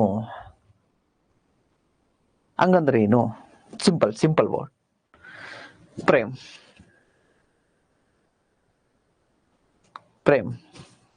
ನಾನೊಬ್ಬ ವ್ಯಕ್ತಿ, ನಾನು ಇನ್ನು ಅನೇಕ ಜನಗಳ ನಡುವೆ ಇಂಟ್ರಾಕ್ಷನ್ ಅನ್ನ ಮಾಡ್ತೀನಿ. ಅಂದ್ರೆ ನಾನು ಜೈವಿಕ, ಈ ಯಾರೋ ಒಂದು ಹುಡುಗಿ ಸಿಗ್ತಾಳೆ, ಅವಳ ಜೊತೆ ಇಂಟ್ರಾಕ್ಷನ್ ಅನ್ನ ಮಾಡ್ತೀನಿ, ಸಂವಹನವನ್ನು ಮಾಡ್ತೀನಿ. ನಾನು ಮತ್ತೆ ಆಯ್ಕೆ ಇಬ್ರು ಕೂಡ ಜೈವಿಕ ಘಟಕ, ಬಯೋಟಿಕ್ ಫ್ಯಾಕ್ಟರ್ಸ್. ಸೊ ನಮ್ಮಲ್ಲಿ ಇಂಟ್ರಾಕ್ಷನ್ ಆಯ್ತು. ಪ್ಲಸ್ ಇದ್ರ ಜೊತೆಗೆ ನಾನು ಈ ಫಿಸಿಕಲ್ ವರ್ಲ್ಡ್ ಏನಿದೆ, ಭೌತಿಕ ಪ್ರಪಂಚ ಏನಿದೆ, ಇದ್ರ ಜೊತೆ ಇಂಟ್ರಾಕ್ಷನ್ ಅನ್ನ ಮಾಡ್ತೀನಿ. ಫಾರ್ ಎಕ್ಸಾಂಪಲ್, ನಾನು ಇಲ್ಲೇ ಚಂದ್ರವಳ್ಳಿ ಹೋಟೆಲ್ ಇಲ್ಲ ಒಂದ್ ಕಡೆ ಸ್ಟೇ ಆಗಿರ್ತೀನಿ. ಅಲ್ಲಿ ಒಳ್ಳೆ ಗಾಡಿ, ಒಳ್ಳೆ ಬೆಳಕು, ಒಳ್ಳೆ ಆಹಾರ, ಭೌತಿಕ ಪ್ರಪಂಚ, ಫಿಸಿಕಲ್ ವರ್ಲ್ಡ್, ಅದ್ರ ಜೊತೆ ನಾನು ಇಂಟ್ರಾಕ್ಷನ್ ಮಾಡ್ತೀನಲ್ವಾ. ಸೊ ಇದನ್ನೇ ನಾವು ಎಕೋಸಿಸ್ಟಮ್ ಅಂತ ಹೇಳಿ ಕರಿತೇವೆ. ಇಲ್ಲಿ 2 ವರ್ಡ್ ಇಂಪಾರ್ಟೆಂಟ್. ನಂಬರ್ 1, ಜೀವಿಗಳ ನಡುವೆ ಸಂಬಂಧ. ನಂಬರ್ 2, ಆ ಜೀವಿಗಳು ಈ ಭೌತಿಕ ಪ್ರಪಂಚದೊಳಗೆ ಏನ್ ಸಂಬಂಧವನ್ನ ಒಳಗೊಂಡಿದ್ದಾವೆ. ಸೊ ಒಂದ್ಸರ್ತಿ ಡೆಫಿನೇಷನ್ ಅನ್ನ ನೋಡಿ, ಕೇರ್ಫುಲ್. ಇಲ್ಲಿ ಎಕಾಲಜಿ, ಎನ್ವೈರನ್ಮೆಂಟ್, ಎಕೋಸಿಸ್ಟಮ್ ಎಲ್ಲಾನು ಒಂದೇ ತರ ಕಾಣಿಸುತ್ತೆ, ಕೇಳಿಸುತ್ತೆ, sound similar but different, same but different. So ecosystem, an ecosystem is a structural and functional unit of ecology. ಪರಿಸರ ವ್ಯವಸ್ಥೆಯ ಒಂದು ರಚನಾತ್ಮಕ ಮತ್ತೆ ಕ್ರಿಯಾತ್ಮಕ ಘಟಕವಾಗಿರುತ್ತೆ. ವೇರ್ ವೇರ್ ಲಿವಿಂಗ್ ಆರ್ಗಾನಿಸಮ್ಸ್ ಜೀವಿಗಳು ಇಂಟರಾಕ್ಟ್ ವಿತ್ ಈಚ್ ಅದರ್. ಜೀವಿಗಳು ಒಂದರೊಂದು ನಡುವೆ ಇಂಟ್ರಾಕ್ಷನ್ ಅನ್ನ ಮಾಡ್ತವೆ, ಅನುವರ್ತನೆಯನ್ನ ಮಾಡ್ತವೆ ಕನ್ನಡದಲ್ಲಿ, ಅಥವಾ ಒಂದರ ನಡುವೆ ಸಂವಹನವನ್ನ ಮಾಡ್ತವೆ, ಒಂದೊಂದರ ನಡುವೆ ಸಂಬಂಧ ಇರುತ್ತೆ. So living organisms interaction with each other, number 1 ಇದು ಕೀವರ್ಡ್. ಅಂಡ್ ಸರೌಂಡಿಂಗ್ ಎನ್ವೈರನ್ಮೆಂಟ್, ಇದು ಎರಡನೇ ಕೀವರ್ಡ್. ಜೀವಿಗಳು ತಮ್ಮ ನಡುವೆನೆ ಏನೆಲ್ಲ ಸಂಬಂಧವನ್ನು ಹೊಂದಿರ್ತವೆ, ಜೊತೆಗೆ ಜೀವಿಗಳು ಈ ಭೌತಿಕ ಪ್ರಪಂಚದೊಂದಿಗೆ ಏನ್ ಸಂಬಂಧವನ್ನು ಹೊಂದಿರ್ತಾವಲ್ಲ, ಈ ಫಿಸಿಕಲ್ ವರ್ಲ್ಡ್ ಅಕ್ಕಪಕ್ಕ ಇರ್ತಕ್ಕಂಥ ಭೌತಿಕ ಪ್ರಪಂಚದೊಂದಿಗೆ, ಇದನ್ನೇ ನಾವು ಎಕೋಸಿಸ್ಟಮ್ ಅಂತ ಹೇಳಿ ಕರಿತಾ ಹೋಗ್ತೀವಿ. So ecosystem is a structural and functional unit of ecology where living organisms interact with each other and surrounding environment. In other word, an ecosystem is a chain of interactions between ಜೀವಿಗಳ ನಡುವಿನ ಅನುವರ್ತನೆ and their environment. So simple, ecosystem is equal to organisms, ಜೀವಿ plus physical environment, ಭೌತಿಕ ಪರಿಸರ. ಒಂದು ಜೀವಿ ತನ್ನ ಗುಂಪಿನ ನಡುವೆ ನೆಕ್ಸ್ಟ್ ಭೌತಿಕ ಪರಿಸರದ ನಡುವೆ ಏನ್ ಇಂಟ್ರಾಕ್ಷನ್ ಅನ್ನ ಮಾಡುತ್ತಲ್ಲ, ಆ ಸಿಸ್ಟಮ್ ಅನ್ನ ಎಕೋಸಿಸ್ಟಮ್ ಅಂತ ಹೇಳಿ ಕರಿತಾ ಹೋಗ್ತೇವೆ. ಇದು ಭೂಮಿ ಮೇಲೆ ನೋಡಿದ್ರೆ ಟೆರೆಸ್ಟ್ರಿಯಲ್ ಎಕೋಸಿಸ್ಟಮ್, ಭೂಮಿಯ ಮೇಲೆ ನಡೀತಿರ್ತಕ್ಕಂಥ ಪರಿಸರ ವ್ಯವಸ್ಥೆ. ಇದು ನೀರಲ್ಲಿ ನಡೆದ್ರೆ ಮರೈನ್ ಎಕೋಸಿಸ್ಟಮ್ ಅಂತ ಹೇಳಿ ಕರಿತಾ ಹೋಗ್ತೀವಿ. ಸೊ ಎಕೋಸಿಸ್ಟಮ್ ಅಂದ್ರೆ ಪರಿಸರ ವ್ಯವಸ್ಥೆ ಅಂತ ಹೇಳಿ ಕನ್ನಡದಲ್ಲಿ. ಪರಿಸರ ವ್ಯವಸ್ಥೆಯ ರಚನಾತ್ಮಕ ಮತ್ತು ಕ್ರಿಯಾತ್ಮಕ ಘಟಕವಾಗಿರುತ್ತೆ. ಇಲ್ಲಿ ಜೀವಿಗಳು ಪರಸ್ಪರ ಮತ್ತು ಸುತ್ತಮುತ್ತಲಿನ ಪರಿಸರದೊಂದಿಗೆ ಸಂವಹನವನ್ನ ನಡೆಸುತ್ತವೆ, ಅನುವರ್ತನೆಯನ್ನ ನಡೆಸುತ್ತವೆ. ಇನ್ನೊಂದು ರೀತಿಯಲ್ಲಿ ಹೇಳುವುದಾದರೆ ಪರಿಸರ ವ್ಯವಸ್ಥೆಯು ಜೀವಿಗಳು ಮತ್ತು ಅವುಗಳ ಪರಿಸರದ ನಡುವಿನ ಪರಸ್ಪರ ಕ್ರಿಯೆಗಳ ಸರಪಳಿಯಾಗಿದೆ.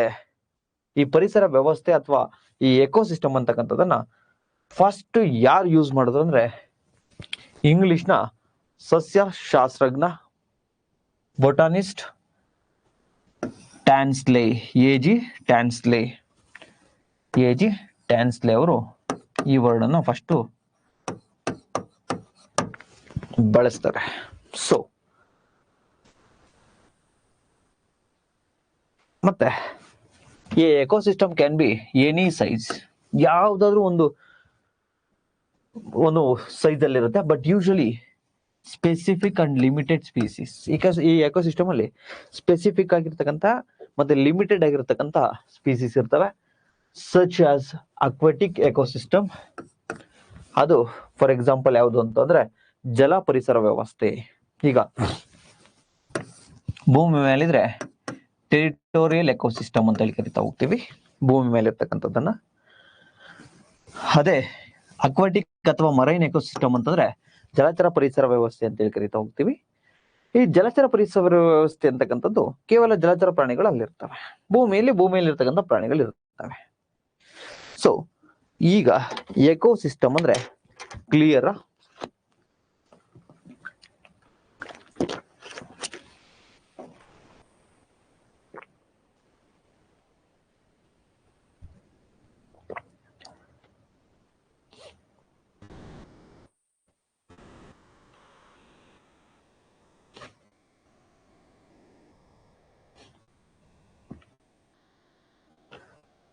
S, good.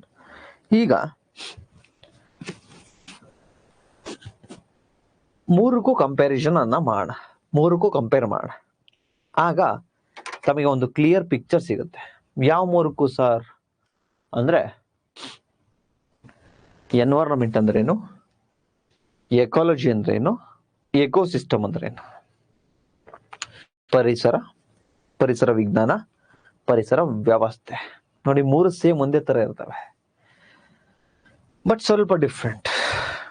ಫಸ್ಟ್ ಒನ್, ನಾವು ಎನ್ವೈರನ್ಮೆಂಟ್ ಅಂದ್ರೆ ನೋಡೋಣ. ತಮಗೆ ಎನ್ವೈರನ್ಮೆಂಟ್ ಅಂದ್ರೆ ಗೊತ್ತಿದೆ, ಪರಿಸರ ಅಂತ ಹೇಳಿ. ಪರಿಸರ ಅಂದ್ರೆ ನಮ್ಮ ಸುತ್ತಮುತ್ತ ಇರತಕ್ಕಂಥದ್ದು. ನಿಮ್ಗೆ ಹೇಳಿದ್ರೆ ಜೈವಿಕ ಅಜೈವಿಕ ಘಟಕಗಳಿರ್ತವೆ, ಕ್ಲಿಯರ್. ಎನ್ವೈರನ್ಮೆಂಟ್. ಈ ಎಕಾಲಜಿನ ಕ್ಲಿಯರ್. ಆ ಎನ್ವೈರನ್ಮೆಂಟ್ ಏನಿರುತ್ತಲ್ಲ ಅದನ್ನ ಸೈಂಟಿಫಿಕ್ ಆಗಿ ಸ್ಟಡಿ ಮಾಡಿದ್ರೆ ಎಕಾಲಜಿ, ಪರಿಸರ ಪರಿಸರ ವಿಜ್ಞಾನ. ಎಕಾಲಜಿ ಪರಿಸರ ವಿಜ್ಞಾನ. ಸೊ ಇದು ಕ್ಲಿಯರ್. ಇದ್ಯಾವ್ದು ಎಕೋಸಿಸ್ಟಮ್, ಪರಿಸರ ವ್ಯವಸ್ಥೆ. ಪರಿಸರ ವ್ಯವಸ್ಥೆ ಅಂತಕ್ಕಂಥದ್ದು ಒಂದು ಜೀವಿ, ಪ್ರೇಮ್. ಇವನು ಇನ್ನೊಂದು ತನ್ನದೇ ಆಗಿರ್ತಕ್ಕಂಥ ಜೀವಿ ಜೊತೆ ಯಾವ ರೀತಿ ಇಂಟ್ರಾಕ್ಷನ್ ಅನ್ನ ಮಾಡ್ತಾನೆ. ಯಾವುದೋ ಒಂದು ಹುಡುಗಿ, ಯಾವುದೋ ಒಂದು ಹುಡುಗ, ಯಾವ ರೀತಿ ನಮ್ಮ ನಡುವೆ ಸಂಬಂಧ ಇರುತ್ತೆ, ಏನ್ ಇಂಟ್ರಾಕ್ಷನ್ ಇರುತ್ತೆ. ಜೊತೆಗೆ ಇದು ಬಯೋಟಿಕ್ ಇಂಟ್ರಾಕ್ಷನ್ ಒಂದು. ಮತ್ತೆ ಪ್ರೇಮ್, ಈ ಭೌತಿಕ ಪ್ರಪಂಚ, ಫಿಸಿಕಲ್ ಎನ್ವೈರನ್ಮೆಂಟ್, ಇದ್ರ ನಡುವೆ ಯಾವ ರೀತಿ ಸಂಬಂಧವನ್ನು ಹೊಂದಿದ್ದಾನೆ.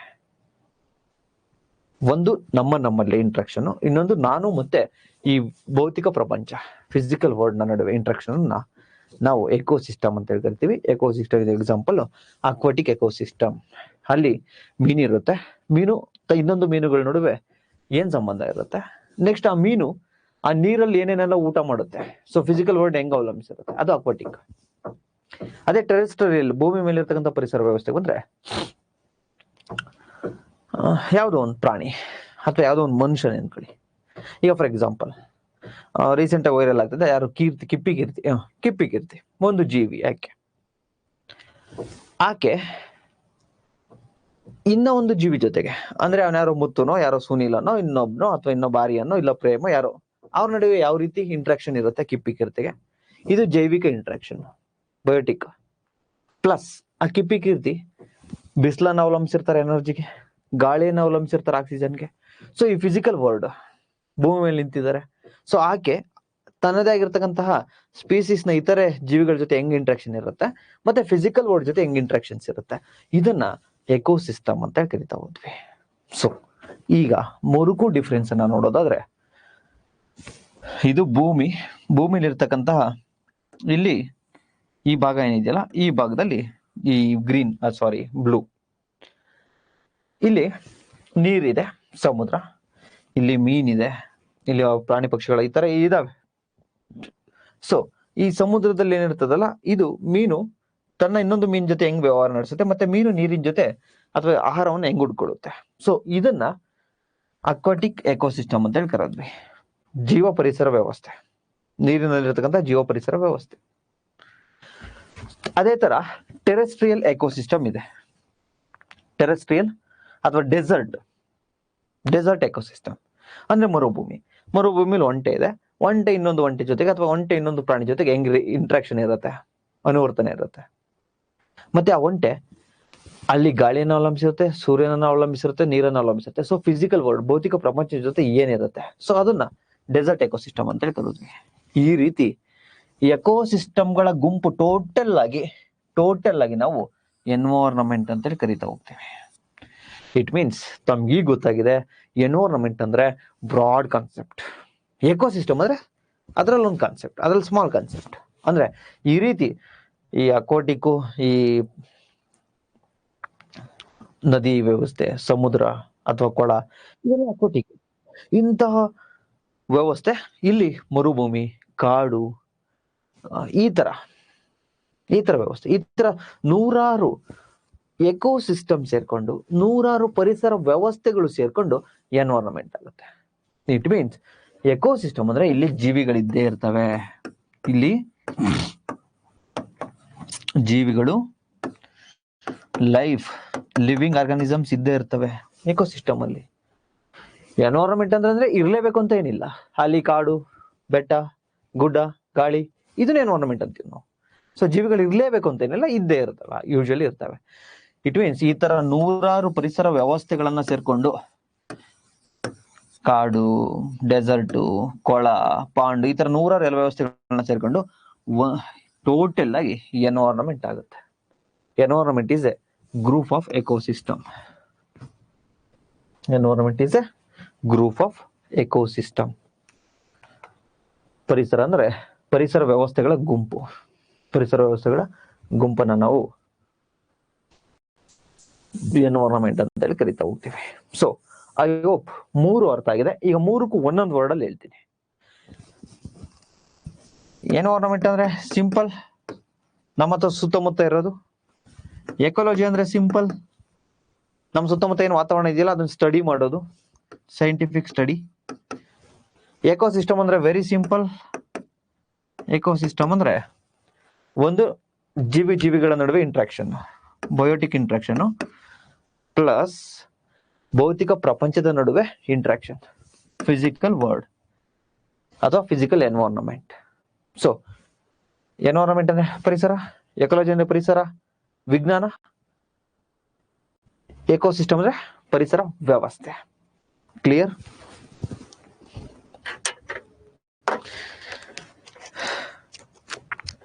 ನೋಡಿ, ಯಾವುದೇ ಒಂದು ಜನಾಂಗದ ಬಗ್ಗೆ ಮಾತಾಡಬಾರ್ದು, ಯಾರಾದ್ರೂ ಆಗಿರ್ಲಿ, ಎಲ್ರಿಗೂ ರೆಸ್ಪೆಕ್ಟ್ ಮಾಡಬೇಕು.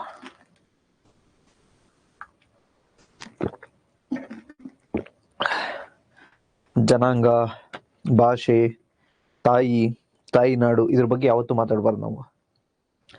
ಅವ್ರ ಧರ್ಮ ಅವ್ರಿಗೆ ಶ್ರೇಷ್ಠ, ಅವ್ರ ಜಾತಿ ಅವ್ರಿಗೆ ಶ್ರೇಷ್ಠ, ಅವ್ರ ಕಲ್ಚರ್ ಅವ್ರಿಗೆ ಶ್ರೇಷ್ಠ, ಇವ್ರ ಕಲ್ಚರ್ ಇವ್ರಿಗೆ ಶ್ರೇಷ್ಠ. ಪ್ರಪಂಚದಲ್ಲಿ ಎಲ್ಲರೂ ಕೂಡ ಮಾನವರೇ. ಇಲ್ಲಿಗೆ ಬಂದ್ಮೇಲೆ ನಾವು ಮಾಡ್ಕೊಂಡಿರೋದು ಅದೆಲ್ಲ.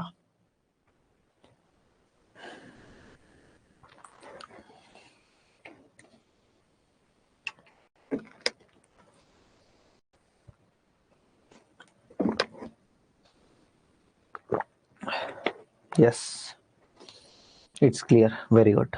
ಇಲ್ಲ, it's okay, no problem. Okay, thank you. Okay, done. Next.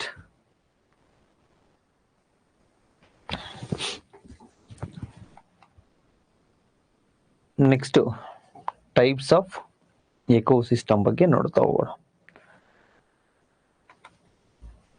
So ತಾವುಗಳಿಗೆ ಏನ್ ಮಾಡ್ಬೇಕು ಅಂದ್ರೆ ಜಸ್ಟ್ 2 ಮಿನಿಟ್ ಕೊಡ್ತೀನಿ. 2 ಮಿನಿಟ್ ಅಲ್ಲಿ ಎಕಾಲಜಿ, ಎನ್ವೈರನ್ಮೆಂಟ್, ಎಕೋಸಿಸ್ಟಮ್ ಇಷ್ಟೊತ್ತು ಏನ್ ಹೇಳಿದ್ನಲ್ವಾ ಒಂದ್ಸತಿ ರಿವೈಸ್ ಮಾಡಿ. Just 2 minute.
ಓಕೆ,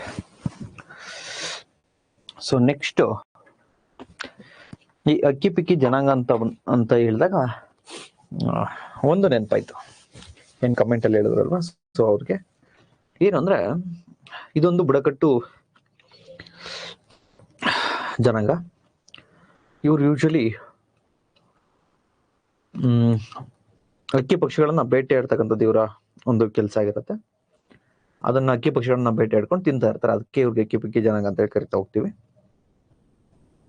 ಅವರು ಒಂದಷ್ಟು ಆಟಿಕೆಗಳನ್ನ ತಯಾರು ಮಾಡ್ತಾ ಇದ್ರು ಮನೆಯಲ್ಲಿ. ಅದು ಇದು ಅಣಿಯೋದು, ಇಲ್ಲ ಕೈಗೆ ಹಾಕೊಳ್ಳೋದು, ಇಲ್ಲ ಕಾಲ್ಗೆ ಹಾಕೊಳ್ಳೋದು, ಇಲ್ಲ ಚೈನು, ಮತ್ತೆ ಆಟ ಆಡೋದು, ಏನಾದ್ರೂ ಒಂದು ಮಾಡ್ತಾ ಇರೋರು. ತುಂಬಾ ಚೆನ್ನಾಗಿತ್ತು ಅವ್ರದ್ದು ಕಲ್ಚರು. ಅಂದ್ರೆ ಆ ಒಂದು ಏನು ಆಟಿಕೆಗಳನ್ನ ಮಾಡ್ತಾ ಇದ್ರಲ್ಲ, ತುಂಬಾ ಚೆನ್ನಾಗಿ ಮಾಡ್ತಾ ಇದ್ರು. ಸ್ವಲ್ಪ ಸ್ವಲ್ಪ ಮುಂದುವರೆದಂತೆ ವ್ಯಾಪಾರ ಮಾಡಕ್ ಶುರು ಮಾಡ್ತಾರೆ. ಏನ್ ವ್ಯಾಪಾರ ಅಂದ್ರೆ, ಕಾಡಲ್ಲಿ ಸಿಗ್ತಕ್ಕಂತಹ ಹಣ್ಣುಗಳನ್ನ, ಈ ಸೀತಾಫಲ ಜಾತಿಯ ಹಣ್ಣುಗಳನ್ನ ಜಾಸ್ತಿ ಮಾರಾಟ ಮಾಡ್ಲಿಕ್ಕೆ ಶುರು ಮಾಡಿದ್ರು ಸ್ಟಾರ್ಟಿಂಗ್ ಅಲ್ಲಿ. ಅದಾದ ನಂತರ ಇತ್ತೀಚೆಗೆ ಏರ್ ಆಯಿಲ್ ಅದೇನೋ ಬಂತಲ್ಲ, ಮೈಸೂರಿಂದ ಹೋಗಿ ತಗೊಂಡ್ಬರ್ತಿರಲ್ಲ, ಆದಿವಾಸಿ ಏರ್ ಆಯಿಲ್, ಅದು ಬಿಸ್ನೆಸ್ ಅನ್ನ ಶುರು ಮಾಡಿದ್ರು. ಅಲ್ಲಿಗೆ ನಾನು ಮತ್ತೆ ನಮ್ಮೊಬ್ರು ಸರ್ಕಲ್ ಇನ್ಸ್ಪೆಕ್ಟರ್ ಜೊತೆಗೆ ಹೋಗಿದ್ವಿ. ಒಂದ್ ಕಡೆ ಸೀಸ್ ಮಾಡಿದ್ರು, ಅದು ಮೇನ್ ಏನಿದ್ದಲ್ಲ ಅಲ್ಲಿ ಒಂದ್ ಕಡೆ ಹೋಗಿದ್ವಿ. ಒಂದು ಆದಿವಾಸಿ ಸ್ಟಾರ್ಟಿಂಗ್ ಏರ್ ಆಯಿಲ್ ಕ್ವಾಲಿಟಿ ಸಿಗ್ತಾ ಇತ್ತು, ಅಂದ್ರೆ ಗಿಡಮೂಲಿಕೆಗಳನ್ನೆಲ್ಲ ಹಾಕಿ ಎಣ್ಣೆ ಹಾಕಿ ಮಾರ್ತಾ ಇದ್ರು. ಬಟ್ ಈಗ ಆ ಗಿಡಮೂಲಿಕೆಗಳನ್ನ ಎಣ್ಣೆ ಹಾಕಿ ಮಾರ್ತಾ ಇಲ್ಲ. ಯಾಕೆಂದ್ರೆ ಒಂದಿನಕ್ಕೆ ಸಾವಿರಾರು ಆರ್ಡರ್ ಬರ್ತಾ ಅವ್ರಿಗೆ. ಅಷ್ಟೊಂದು ರಾ ಮೆಟೀರಿಯಲ್ಸ್ ಇಲ್ಲ, ಅಂದ್ರೆ ಗಿಡಮೂಲಿಕೆ ಇಲ್ಲ. ಸಾವಿರಾರು ಆರ್ಡ್ರು. ನಾನು ಅಲ್ಲೋಗಿ ನೋಡಿದ್ದೀನಿ, 4-5 ಸಿಸ್ಟಮ್ ಅಲ್ಲಿ ಡಿಗ್ರಿ ಮಾಡಿರ್ತಕ್ಕಂಥವ್ರನ್ನ ಕೆಲ್ಸಕ್ಕೆ ಇಟ್ಕೊಂಡವ್ರೆ. ಡಿಗ್ರಿ ಮಾಡೋರನ್ನ ಕೂರಿಸಿ ಆರ್ಡ್ರು ತಗೊಳಕ್ಕೆ, ಕನ್ಫರ್ಮ್ ಮಾಡಕ್ಕೆ. ಕಾಲ್ ಸೆಂಟ್ರು ಹೆಂಗೆ ಅಂದ್ರೆ, ಅಲ್ಲೇ ಒಂದೆಲ್ಲೋ ಒಂದು ಮಂಚ ಹಾಕೊಡ್ತಾನೆ, ಇಬ್ರು ಹುಡುಗರು ಕೂತ್ಕೊಂಡು ಕಾಲ್ ರಿಸೀವ್ ಮಾಡೋದು, ಇಲ್ಲಿಗೆ ಬನ್ನಿ ಅಲ್ಲಿಗೆ ಬನ್ನಿ ಅಂತ ಅವ್ರಿಗೆ ಹೇಳೋದು. ಇಷ್ಟು ಅವ್ರದ್ದು ಬಿಸ್ನೆಸ್ ಬಹಳ ಎಕ್ಸ್ಪೆಂಡ್ ಆಗ್ಬಿಟ್ಟಿದೆ ಈಗ. ಬಟ್ ಅದರಿಂದ ಇರ್ತಕ್ಕಂಥ ನಿಜಾಂಶವನ್ನು ಪರಿಶೀಲನೆ ಮಾಡಿದಾಗ, ಒಂದು ಅಷ್ಟು ಆಯಿಲ್ ಹಾಕ್ಲಿಕ್ಕೆ ಅಷ್ಟು ಗಿಡಮೂಲಿಕೆ ಕಾಡು ನಮ್ಮಲ್ಲಿಲ್ಲ. ಮತ್ತೆ ಅಷ್ಟು ಡೀಪ್ ಫಾರೆಸ್ಟ್ ಹೋಗಿ ಅವ್ರು ತತ್ತಿಲ್ಲ. ಮುಂಚೆ ತರ ಅವರು ನೋಡಕ್ ಮಾತ್ರ ಇಟ್ಟಿರ್ತಾರೆ, ರೆಡಿ ಮಾಡಿರ್ತಾರೆ, ಕೊಟ್ಟು ಕಳಿಸ್ತಾರೆ. ಮತ್ತೆ ಇನ್ನೊಂದು, ಕೆಲವರು ಈ ತರ ಮಾಡ್ತಿದ್ದಾರೆ. ಮತ್ತೆ ಒಂದು ನಾವಿಲ್ಲಿ ಗಮನಿಸ್ಬೇಕು, ಅಲ್ಲಿ ಕೂದಲನ್ನು ತೋರಿಸ್ತಾರೆ. ಕೆಲವು ಕಡೆ ನೋಡಿ, ನಮ್ ಕೂದಲು ಇಷ್ಟುದ ಇದೆ, ಇಷ್ಟುದ ಇದೆ. ಅವ್ರದ್ದೊಂದು ಕಲ್ಚರ್ ಇದೆ. ಹಿರಿಮಗ ಯೂಶಲಿ ಅದನ್ನ ಕಟ್ ಮಾಡ್ಸಲ್ಲ, ಏರನ್ನ. ಮೊದ್ಲೇ ಕಾಡಲ್ಲಿ ಇರ್ತಾರೆ, ಒಳ್ಳೆ ಎನ್ವೈರನ್ಮೆಂಟ್, ಪೊಲ್ಯೂಷನ್ ಇರಲ್ಲ, ಅದ್ರ ಜೊತೆಗೆ ಒಳ್ಳೆ ಆಹಾರವನ್ನ ಸೇವನೆ ಮಾಡ್ತಾರೆ. ಅವ್ರದ್ದು ಜೀನ್ಸ್ ಚೆನ್ನಾಗಿರುತ್ತೆ, ಕಾಯಿಲೆಗಳಿರಲ್ಲ. ಮತ್ತೆ ಅವ್ರಿಗೇನು ಟಾರ್ಗೆಟ್ ಕಂಪ್ಲೀಟ್ ಮಾಡ್ಬೇಕು ಅನ್ನೋದಿಲ್ಲ. ನಂತರ ಯಾರು ಟಾರ್ಗೆಟ್ ಕೊಡಲ್ಲ, ಇಲ್ಲ UPSC KPSC ಓದ್ಬೇಕು ಅನ್ನೋದಿಲ್ಲ, ಅಥವಾ ಯಾರಾದ್ರೂ IT ಕಂಪ್ನಿಗೆ ಅವ್ರಿಗೆ ಕೊಡಲ್ಲ, ಅಥವಾ ಸೇಲ್ಸ್ ಅಲ್ಲಿ ಟಾರ್ಗೆಟ್ ಕೊಡಲ್ಲ. ಸೊ ಪ್ರೆಸರ್ ಇರಲ್ಲ, ಒಳ್ಳೆ ಎನ್ವೈರನ್ಮೆಂಟ್, ಮತ್ತೆ ಅವ್ರ ಕೂದಲು ಕಟ್ ಮಾಡ್ಸಲ್ಲ. ಸೊ ಇಲ್ಲಿ ಈ ಎಲ್ಲದರಿಂದ ಕೂದಲು ಚೆನ್ನಾಗಿರುತ್ತೆ. ನಾವ್ ಇದನ್ನ ಯಾಕೆ ಬೆಳೆಸಿದ್ದು ಅಂತ ಹೇಳ್ತಾರೆ, ಅದನ್ನ ನಂಬ್ಕೊಂಡು ತಗೊಂಡ್ಬರ್ತಾರೆ.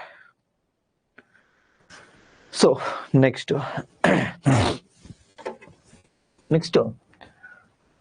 ಟೈಪ್ಸ್ ಆಫ್ ಎಕೋಸಿಸ್ಟಮ್ ಅನ್ನ ನೋಡ್ತಾ ಹೋದ್ರೆ, ಎಕೋಸಿಸ್ಟಮ್ ಅಲ್ಲಿ ಟೆರೆಸ್ಟ್ರಿಯಲ್ ಅಂದ್ರೆ ಭೂಮಿ ಮೇಲೆ ಇದಾವಲ್ಲ, ಆ ಎಕೋಸಿಸ್ಟಮ್ ಅಲ್ಲಿ ಗ್ರಾಸ್ ಲ್ಯಾಂಡ್, ಹುಲ್ಲುಗಾವಲಾಗಿರ್ಬೋದು, ಫಾರೆಸ್ಟ್ ಕಾಡಾಗಿರ್ಬೋದು, ಅಥವಾ ಡೆಸರ್ಟ್, ಇವೆಲ್ಲವೂ ಕೂಡ ಒಂದೊಂದು ಎಕೋಸಿಸ್ಟಮ್, ಟೆರೆಸ್ಟ್ರಿಯಲ್ ಎಕೋಸಿಸ್ಟಮ್ ಬರ್ತವೆ. ನೆಕ್ಸ್ಟ್ ಅಕ್ವಾಟಿಕ್ ಅಥವಾ ಮರೈನ್, ಜಲ ಪರಿಸರ ವ್ಯವಸ್ಥೆಗೆ ಬಂದ್ರೆ ಓಷನ್, ಸಮುದ್ರ, ಫ್ರೆಶ್ ವಾಟರ್, ಲೇಕ್ಸ್, ಸರೋವರಗಳಾಗಿರ್ಬೋದು, ಇವೆಲ್ಲ ಇವು ಜಲಚರ ಪರಿಸರ ವ್ಯವಸ್ಥೆಯಲ್ಲಿ ಬರ್ತವೆ. ಸೊ ಇದರಲ್ಲಿ ಆರ್ಟಿಫಿಷಿಯಲ್ ಮತ್ತೆ ಮ್ಯಾನ್ ಮೇಡ್ ಎಕೋಸಿಸ್ಟಮ್ ಕೂಡ ಇದಾವೆ. ಅಂದ್ರೆ ಕೃತಕ ಪರಿಸರ ವ್ಯವಸ್ಥೆ. ಕೃತಕ ಪರಿಸರ ವ್ಯವಸ್ಥೆ ಯಾವುದು? ನಾನೊಂದು ಗುಂಡಿ ತೋಡಿ ಅಲ್ಲಿ ಒಂದು ಪಾಂಡ್ ಮಾಡಿ ಮೀನುಗಳನ್ನ ಬಿಟ್ಟಿದ್ದೀನಿ, ಅದು ಒಂದು ಪರಿಸರ ವ್ಯವಸ್ಥೆ. ಮೀನು ಅಲ್ಲಿ, ನೀರು, ಅದೆಲ್ಲ. ಬಟ್ ಇದು ಮ್ಯಾನ್ ಮೇಡ್, ಕೃತಕ.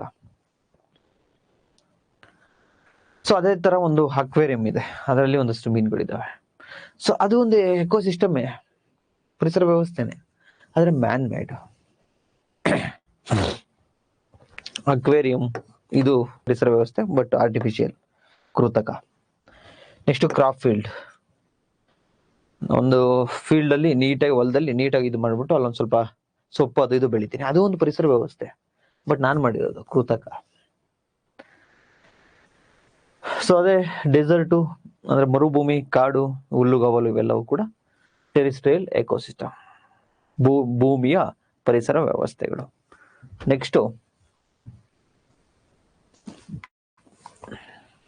ಲಿಮಿಟಿಂಗ್ ಫ್ಯಾಕ್ಟರ್ಸ್ ಅಂತ ಹೇಳಿ ಒಂದು ಕಾನ್ಸೆಪ್ಟ್. ಲಿಮಿಟಿಂಗ್ ಫ್ಯಾಕ್ಟರ್ಸ್ ಕನ್ನಡದಲ್ಲಿ ಸೀಮಿತಗೊಳಿಸುವ ಅಂಶ. ಸೀಮಿತಗೊಳಿಸುವ ಅಂಶ ನೋಡಿ. ಲಿಮಿಟಿಂಗ್ ಫ್ಯಾಕ್ಟರ್ ವರ್ಡ್ ಅನ್ನ ಬ್ರೇಕ್ ಡೌನ್ ಮಾಡಿ. ಲಿಮಿಟಿಂಗ್ ಅಂದ್ರೆ ಸೀಮಿತಗೊಳಿಸೋದು. ಫಾರ್ ಎಕ್ಸಾಂಪಲ್, ನೀನ್ ಚೆನ್ನಾಗಿ ಓದ್ತಾ ಇರ್ತೀಯ, ಯಾರೋ ಬಂದು KPSC ಏನೋ ಓದ್ತೀಯ, ಅಲ್ಲೆಲ್ಲ ಕರಪ್ಷನ್ ಜಾಸ್ತಿ, ಎಕ್ಸಾಮ್ ಕಾಲಾಗಲ್ಲ ಅಂತ ಹೇಳ್ತಾನೆ. ನಿನ್ನ ಓದೋದನ್ನ ಕುಗ್ಗಿಸ್ತಾನೆ. ಅದೇ ಲಿಮಿಟಿಂಗ್ ಫ್ಯಾಕ್ಟರ್. ಆ ಒಬ್ಬ ಇರ್ತಾನಲ್ಲ ಅಯೋಗ್ಯ, ಅವನೇ ಲಿಮಿಟಿಂಗ್ ಫ್ಯಾಕ್ಟರ್. ನೀನ್ ಚೆನ್ನಾಗಿ ಓದ್ತಾ ಇರ್ತೀಯ, ನಿನ್ ಕೈಲಿ ಏನೂ ಆಗಲ್ಲ ಅಂತ ಬಂದು ಕುಗ್ಗಿಸ್ತಾನಲ್ಲ, ಅವನೇ ಲಿಮಿಟಿಂಗ್ ಫ್ಯಾಕ್ಟರ್. ಅದೇ ರೀತಿ ನಮ್ಮ ಎನ್ವೈರನ್ಮೆಂಟ್ ಅಲ್ಲೂ ಜೀವಿಯ ಒಂದು ಪಾಪ್ಯುಲೇಷನ್ ಅನ್ನ, ಆ ಜೀವಿಯನ್ನ ಲಿಮಿಟ್ ಮಾಡೋದು, ಸೀಮಿತಗೊಳಿಸೋದು. ಫಾರ್ ಎಕ್ಸಾಂಪಲ್, ಒಂದಷ್ಟು ಅಕ್ಕಿ ಪಕ್ಷಿಗಳಿರ್ತವೆ. ಆ ಪಕ್ಷಿಗಳು ಯಾವುದೋ ಒಂದು ರೋಗ ಬರುತ್ತೆ, ಎಲ್ಲ ಸುತ್ತೋಗ್ತಾ ಇರ್ತವೆ. ಸೊ ಆ death is also limiting factor. ಆ ಕಾಯಿಲೆ ಬಂತಲ್ಲ, ಡಿಸೀಸು, ಅದು ಲಿಮಿಟಿಂಗ್ ಫ್ಯಾಕ್ಟರ್, ಸೀಮಿತಗೊಳಿಸುವ ಅಂಶ. ಅಥವಾ ಒಂದಷ್ಟು ಚಂದಾಗಿರ್ತಕ್ಕಂತಹ ಮೊಲಗಳು, ರ್ಯಾಬಿಟ್ ಆಟ ಆಡ್ತಾ ಇರ್ತವೆ. ಅದನ್ನ ಯಾವುದೋ ಒಂದು ನರಿ ಬಂದು ತಿಂತಾ ಇರುತ್ತೆ. ಸೊ ಅದ್ರ ಬೆಳವಣಿಗೆ ಲಿಮಿಟ್ ಮಾಡುತ್ತಲ್ವ ನರಿ, ಅದು ಲಿಮಿಟಿಂಗ್ ಫ್ಯಾಕ್ಟರ್. ಅಂದ್ರೆ ಪರಭಕ್ಷಕ ಜೀವಿ, ಪ್ರಿಡೇಟರ್ ಅಂತ ಹೇಳಿ ಕರಿತೀವಿ ಅದನ್ನ. ಪ್ರಿಡೇಟರ್ ಹೇಳ್ಕೊಡ್ತೀನಿ ನಿಮಗೆ ಮುಂದೆ, ಪ್ರಿಡೇಟರ್ ಅಂದ್ರೆ ಏನು ಅಂತ. ಸೊ ಆ ಪರಭಕ್ಷಕ ಜೀವಿ ಇರುತ್ತೆ, ಅದು ಲಿಮಿಟಿಂಗ್ ಫ್ಯಾಕ್ಟರ್. ಅಂದ್ರೆ ಸೀಮಿತಗೊಳಿಸ್ತಕ್ಕಂಥ ಅಂಶ. ಹಂಗಂದ್ರೆ ಏನಂದ್ರೆ, limiting factor are condition of the environment that limit the growth of the species. ಒಂದು ಪ್ರಭೇದದ ಜೀವಿಗಳನ್ನ, ಅದರ ಬೆಳವಣಿಗೆಯನ್ನ ಲಿಮಿಟ್ ಮಾಡೋದು ಲಿಮಿಟಿಂಗ್ ಫ್ಯಾಕ್ಟರ್ಸ್. ಸೊ ಬಯೋಟಿಕ್ ಆದ್ರೂ ಆಗಿರ್ಬೋದು, ಎಬಯೋಟಿಕ್ ಫ್ಯಾಕ್ಟರ್ ಆಗಿರ್ಬೋದು, ಜೈವಿಕ ಮತ್ತೆ ಅಜೈವಿಕ ಘಟಕಗಳು ಯಾವ್ದಾದ್ರು ಆಗಿರ್ಬೋದು. That factors prevent continuous growth of the population. ಏನ್ ಅದರ ಜೀವಿಯ ವಂಶಾಭಿವೃದ್ಧಿ ಆಗ್ತಾ ಇರ್ತಾರೆ, ಅದನ್ನ ಲಿಮಿಟ್ ಯಾವ್ದು ಮಾಡುತ್ತಲ್ಲ, ಅದೇ ಲಿಮಿಟಿಂಗ್ ಫ್ಯಾಕ್ಟರ್. ಫಾರ್ ಎಕ್ಸಾಂಪಲ್, ಸೀಮಿತಗೊಳಿಸ್ತಕ್ಕಂತಹ ಅಂಶಗಳಿಗೆ ಎಕ್ಸಾಂಪಲ್ ಯಾವುದು ಅಂದ್ರೆ, ಒಂದು ಜಾತಿಯ ಬೆಳವಣಿಗೆಯನ್ನ ಮಿತಗೊಳಿಸುವ ಪರಿಸರದ ಪರಿಸ್ಥಿತಿಗಳನ್ನ ನಾವು ಸೀಮಿತಗೊಳಿಸುವ ಅಂಶಗಳು ಅಂತ ಹೇಳಿ ಕರಿತೀವಿ. ಜೀವಸಂದಣಿಯ ನಿರಂತರ ಬೆಳವಣಿಗೆಯನ್ನ ತಡೆಯುವ ಜೈವಿಕ ಮತ್ತೆ ಅಜೈವಿಕ ಅಂಶಗಳನ್ನೇ ಸೀಮಿತಗೊಳಿಸುವ ಫ್ಯಾಕ್ಟರ್ ಅಥವಾ ಲಿಮಿಟಿಂಗ್ ಫ್ಯಾಕ್ಟರ್ ಅಂತ ಹೇಳಿ ಕರಿತೀವಿ. ಅದಕ್ಕೆ ಎಕ್ಸಾಂಪಲ್ ಈಗ ನೋಡಿದ್ವಿ. ಲಿಮಿಟಿಂಗ್ ಫ್ಯಾಕ್ಟರ್, ಈಗ ಒಂದು ಸಸ್ಯ ಬೆಳೀತಾ ಇದೆ, ಸಿಕ್ಕಾಪಟ್ಟೆ ನೀರು ಕೊಟ್ಟರು ಸಸ್ಯ ಬೆಳೆಯಲ್ಲ, ಕೊಳ್ತೋಗ್ಬಿಡುತ್ತೆ, ಅದು ಲಿಮಿಟಿಂಗ್ ಫ್ಯಾಕ್ಟರ್. ಸಿಕ್ಕಾಪಟ್ಟೆ ಬಿಸಿಲು ಬಂದ್ರು ಸಸ್ಯ ಬೆಳೆಯಲ್ಲ, ಅದು ಹೆಚ್ಚಿನ ತಾಪಮಾನ ಕೂಡ ಲಿಮಿಟಿಂಗ್ ಫ್ಯಾಕ್ಟರ್. ಇವೆಲ್ಲ ಅಬಯೋಟಿಕ್, ಅಜೈವಿಕ ಘಟಕ. ಅದೇ ಜೈವಿಕ ಘಟಕ ಏನು? ಯಾವ್ದೋ ಒಂದು ಪ್ರಾಣಿ ಇರುತ್ತೆ, ಅದನ್ನ ಇನ್ನೊಂದು ಪ್ರಾಣಿ ಬಂದು ತಿನ್ನುತ್ತೆ, ಪರಭಕ್ಷಕ, ಅದು ಲಿಮಿಟಿಂಗ್ ಫ್ಯಾಕ್ಟರ್. ಇದು ಚೆನ್ನಾಗಿ ಬೆಳೀತಾ ಇರುತ್ತೆ, ಯಾವ್ದೋ ಒಂದು ವೈರಸ್, ಕರೋನಾ ವೈರಸ್ ಬರುತ್ತೆ, ಎಲ್ಲ ಒಂದಷ್ಟು ಜನ ಸತ್ತೋಗ್ತಾರೆ. ಸೊ ಆ ವೈರಸ್ ಏನಿದೆ ಅದು ಲಿಮಿಟಿಂಗ್ ಫ್ಯಾಕ್ಟರ್, ಜೈವಿಕ ಘಟಕ. ಸೊ ಆ ಡಿಸೀಸು, ಆ ಕಾಯಿಲೆ ಇರ್ಬೋದು, ಅಥವಾ ಪ್ರಿಡೇಟರ್, ಅದು ಭಕ್ಷಕ ಜೀವಿ, ವಯಸ್ಸಾಗಿರ್ತಕ್ಕಂಥದ್ದು, ಡೆತ್ತು, ಗಾಯ ಆಗೋದು, ಇಂಜುರಿ, ಮತ್ತೆ ಕಾಂಪಿಟೇಷನ್, ಸ್ಪರ್ಧೆ, ಇವೆಲ್ಲವೂ ಕೂಡ ಲಿಮಿಟಿಂಗ್ ಫ್ಯಾಕ್ಟರ್ಸ್ ಆಗ್ತಾ ಹೋಗುತ್ತೆ. ಇಟ್ ಮೀನ್ಸ್ ಲಿಮಿಟಿಂಗ್ ಫ್ಯಾಕ್ಟರ್ ಅಂದ್ರೆ ವೆದರು, ಹವಾಮಾನ, ಫೈರ್, ಅಗ್ನಿ, ಮತ್ತೆ ಕಾಯಿಲೆಗಳಾಗಿರ್ಬೋದು, ಡಿಸೀಸಸ್, ಇಷ್ಟೊತ್ತು ಏನಿಲ್ಲ ಕಾಂಪಿಟೇಷನ್ ಆಗಿರ್ಬೋದು, ಇವೆಲ್ಲವೂ ಕೂಡ ಲಿಮಿಟಿಂಗ್ ಫ್ಯಾಕ್ಟರ್ ಆಗ್ತಾ ಹೋಗುತ್ತೆ. ಸೊ ಫಾರ್ ಎಕ್ಸಾಂಪಲ್ ಏನಂದ್ರೆ, ಫಾರ್ ಎಕ್ಸಾಂಪಲ್ ಸೀಡ್ಸ್ ಅಂದ್ರೆ ಅಮೆಜಾನ್ ರೈನ್ ಫಾರೆಸ್ಟ್ ಅಲ್ಲಿ, ಎವರ್ಗ್ರೀನ್ ಫಾರೆಸ್ಟ್ ಅಲ್ಲಿ, ಅಂದ್ರೆ ನೀವೇನು ಇಲ್ಲಿ ನೋಡ್ತಾ ಇದ್ರಲ್ಲ, ಇದೆ ನಿತ್ಯ ಹರಿದ್ವರ್ಣ ಕಾಡುಗಳು, ಮಳೆ ಕಾಡುಗಳು ಯಾವಾಗ್ಲೂ ಹಸ್ರಾಗಿ ಇರುತ್ತೆ, ಯಾವತ್ತೂ ಬರಡಾಗಲ್ಲ, ಯಥೇಚ್ಛವಾಗಿ ಮಳೆ ಬೀಳ್ತಾ ಇರುತ್ತೆ, ಸಿಕ್ಕಾಪಟ್ಟೆ ಮಳೆ. ಇಲ್ಲಿ ಸಸ್ಯದ ಬೀಜಗಳು ಬೇಗ ಮೊಳಕೆ ಹೊಡೆಯಲ್ಲ. ಅದೇ ಬೀಜವನ್ನು ತಂದು ನಮ್ಮ ಈ ಕರ್ನಾಟಕ ಇಲ್ಲೆಲ್ಲರಾಗಿ ಬೇಗ ಮೊಳಕೆ ಹೊಡೆಯುತ್ತೆ, ಬಟ್ ಅಲ್ಲಿ ಮೊಳಕೆ ಹೊಡೆಯಲ್ಲ. ಯಾಕೆ ಸರ್ ಮೊಳಕೆ ಹೊಡೆಯಲ್ಲ? ಅಲ್ಲಿ ಅಷ್ಟೊಂದು ಮಳೆ ಇದೆ, ಅಷ್ಟೊಂದು ದಟ್ಟವಾದ ಕಾಡು, ಅಷ್ಟೊಂದು ನೀರಿರುತ್ತೆ, ಯಾಕೆ ಸರ್? ರೈನ್ ಫಾರೆಸ್ಟ್ ಅಲ್ಲಿ, ಮಳೆ ಕಾಡುಗಳಲ್ಲಿ ಮಳೆ ಬಿದ್ದು ಬಿದ್ದು ಬಿದ್ದು ಬಿದ್ದು ಪ್ರತಿದಿನ ಬೆಳಗ್ಗೆ ಮಧ್ಯಾಹ್ನ ಔಷಧಿಗೆ ಮೋಡಾಗಿ ಮಳೆ ಬಂದ್ಬಿಡುತ್ತೆ. ಮಧ್ಯಾಹ್ನ ಮೋಡನೇ ಇರಲ್ಲ, ಸಂಜೆ 4 ಗಂಟೆಗೆ ಮೋಡ ಆಗಿ ಮಳೆ ಬಂದ್ಬಿಡುತ್ತೆ. ಸಂಜೆ 4 ಗಂಟೆಗೆ ಮೋಡ ಇರಲ್ಲ, 7-8 ಗಂಟೆಗೆ ಮಳೆ ಬರುತ್ತೆ. ಈ ತರ ಎನಿ ಟೈಮ್ ಮಳೆ ಬರ್ತಾ ಇರುತ್ತೆ. ಅಲ್ಲಿ ಬೀಜ ಬೇಗ ಮೊಳಕೆ ಹೊಡಿಯಲ್ಲ. ಯಾಕೆಂದ್ರೆ ಮಳೆ ಬಂದು ಬಂದು ಬಂದು ಬಂದು ಟಾಪ್ ಸಾಯಿಲ್ ಇರುತ್ತಲ್ವಾ, ಮೇಲ್ಭಾಗ ಏನಿರುತ್ತಲ್ವ ಮಣ್ಣಿಂದು, ಆ ಮೇಲ್ಭಾಗ ಸಾಯಿಲ್ ನ್ಯೂಟ್ರಿಷನ್ ಎಲ್ಲ ಕುಚ್ಕೊಂಡು ಹೋಗ್ತವೆ.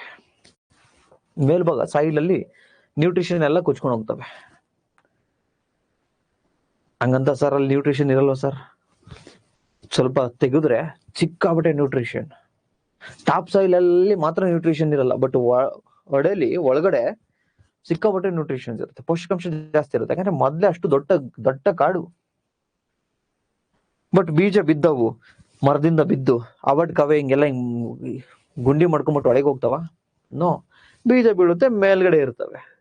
ಸೊ ಯೂಶಲಿ ಮೇಲ್ಗಡೆ ಟಾಪ್ ಸೈಲ್ ಎಲ್ಲ ಮಳೆ ಬಂದು ಕಚ್ಕೊಂಡು ಹೋಗಿ ಹೋಗಿ ಹೋಗಿ ಮೊಳಕೆ ಬೇಗ ಹೊಡಿಯಲ್ಲ. ಇಲ್ಲಿ ಲಿಮಿಟಿಂಗ್ ಫ್ಯಾಕ್ಟರ್ಸ್ ಯಾವುದು? ಅದು ಲಿಮಿಟಿಂಗ್ ಫ್ಯಾಕ್ಟರ್ಸ್. ಏನ್ ಸಸ್ಯ ಬೇಗ ಮೊಳಕೆ ಹೊಡಿಯಲ್ವಲ್ಲ, ಅಲ್ಲಿ ಟಾಪ್ ಸಾಯಿಲ್ ಅಲ್ಲಿ ಏನು ಫರ್ಟೈಲಿಟಿ ಇರಲ್ವಲ್ಲ, ಅದು ಲಿಮಿಟಿಂಗ್ ಫ್ಯಾಕ್ಟರ್. ಮತ್ತೆ ಪಾಪ ಹಂಗೋ ಬೀಜ ಬಿತ್ತು, ಎಲ್ಲೋ ಒಂದ್ ಕಡೆ ಸೇರ್ಕೊಳ್ತು, ಅದ್ರ ಮೇಲೆ ಯಾವ್ದೋ ಒಂದ್ 3-4 ಎಲೆಗಳು ಬೀಳ್ತವೆ. ಎಲೆಗಳ ಮಧ್ಯೆ ಆ ಬೀಜ ಕವರ್ ಆಗುತ್ತೆ.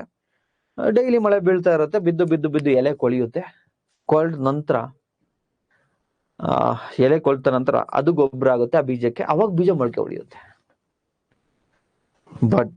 ಬಟ್ ಇನ್ನೊಂದು ನೆನಪಿರ್ಲಿ, ಮೊಳಕೆ ಹೊಡೆದಿದ್ದ ಬೀಜನು ಬೇಗ ಗಿಡ ಆಗಲ್ಲ, ಬೇಗ ಮರ ಆಗಲ್ಲ. ಎಷ್ಟೋ ಮೊಳಕೆ ಹೊಡೆದಿದ್ದು ಸತ್ತೋಗುತ್ತೆ. ಯಾಕೆ ಸರ್ ಸತ್ತೋಗುತ್ತೆ? ಅಷ್ಟೊಂದು ಫಲವತ್ತತೆ ಇರುತ್ತಲ್ವಾ ಸರ್? ಅಷ್ಟೊಂದು ಬೇರು ಒಳಗಡೆ ಹೋಗಿರ್ತವೆ, ನ್ಯೂಟ್ರಿಷನ್ ಸಿಗ್ತಾ ಇರುತ್ತಲ್ವಾ ಸರ್? ಎಸ್, ಸಿಗುತ್ತೆ. ಬಟ್ ಫಾರೆಸ್ಟ್ ನೋಡಿ ಹೆಂಗಿದೆ, ಫುಲ್ಲು ತಿಕ್ಕಾಗಿದೆಯಲ್ವಾ? ಫುಲ್ ತಿಕ್ಕಾಗಿದೆ. ಇದನ್ನ ಕೆನೋಪಿ ಅಂತ ಹೇಳಿ ಕರಿತೀವಿ.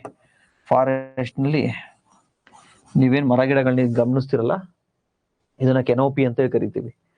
ನೋಡಿ, ಎಲ್ಲಾದ್ರೂ ಭೂಮಿ ಕಾಣಿಸುತ್ತಾ? ಎಲ್ಲೂ ಕಾಣಿಸಲ್ಲ. ಎಲ್ಲಾ ಕಡೆ ಮರ ಗಿಡಗಳು. ಸನ್ಲೈಟ್ ಬೇಕಲ್ಲ ಎನರ್ಜಿಗೆ. ಸನ್ಲೈಟ್, ವಾಟರ್ ಅನ್ನ ಯೂಸ್ ಮಾಡ್ಕೊಂಡು, ಅದು ಕಾರ್ಬನ್ ಡೈಆಕ್ಸೈಡ್ ಮತ್ತೆ ಸನ್ಲೈಟ್ ಅನ್ನ ಯೂಸ್ ಮಾಡ್ಕೊಂಡು ಅದು ಗ್ಲೂಕೋಸ್ ಅನ್ನು ತಯಾರು ಮಾಡುತ್ತೆ. ಅವಾಗ್ಲೇ ತಾನೆ ಅದಕ್ಕೆ ಆಹಾರ ಸಿಗೋದು. ದ್ವಿತೀಯ ಸಂಶ್ಲೇಷಣ ಕ್ರಿಯೆ ಅಂತ ಹೇಳಿ ಕರಿತೀವಲ್ಲ. ಸೊ ಸನ್ಲೈಟೇ ಇರಲ್ಲ. ಸೊ ಆ ಗಿಡಕ್ಕೆ ಸನ್ಲೈಟ್ ಬೀಳದೆ ಅದ್ ಬೆಳೆಯಲ್ಲ. ಎಷ್ಟೋ ಗಿಡಗಳು, ಚಿಕ್ಕ ಪುಟ್ಟ ಗಿಡಗಳು ಸುತ್ತೋಗ್ತವೆ. ಒಂದು ಇಲ್ಲಿ ಲಿಮಿಟಿಂಗ್ ಫ್ಯಾಕ್ಟರ್ಸ್ ಯಾವುದು? ಈ ಕೆನೋಪಿ. ಈ ಸಸ್ಯಗಳದ್ದೇನ್ ಮೇಲ್ಗಡೆ ನೀವೇನ್ ನೋಡ್ತಿದ್ರಲ್ವ, ಇದೆಲ್ಲ ಇದರಿಂದ ಸೂರ್ಯನ ಶಾಖ ಹೋಗಲ್ಲ, ಬೆಳೆಯಲ್ಲ. ಸೊ ಇದು ಇಲ್ಲಿ ಲಿಮಿಟಿಂಗ್ ಫ್ಯಾಕ್ಟರ್. ಲೈಬ್ರರಿಯಲ್ಲಿ ಕೂತ್ಕೊಂಡು ಓದ್ಕೋತಾ ಇರ್ತೀರಾ,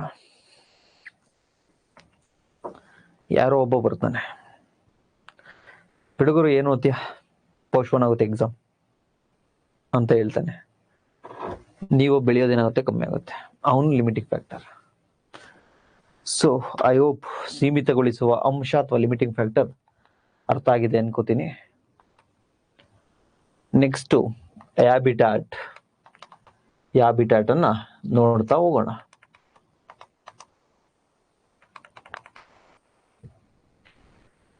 ವಾಟ್ ಈಸ್ ಹ್ಯಾಬಿಟ್ಯಾಟ್?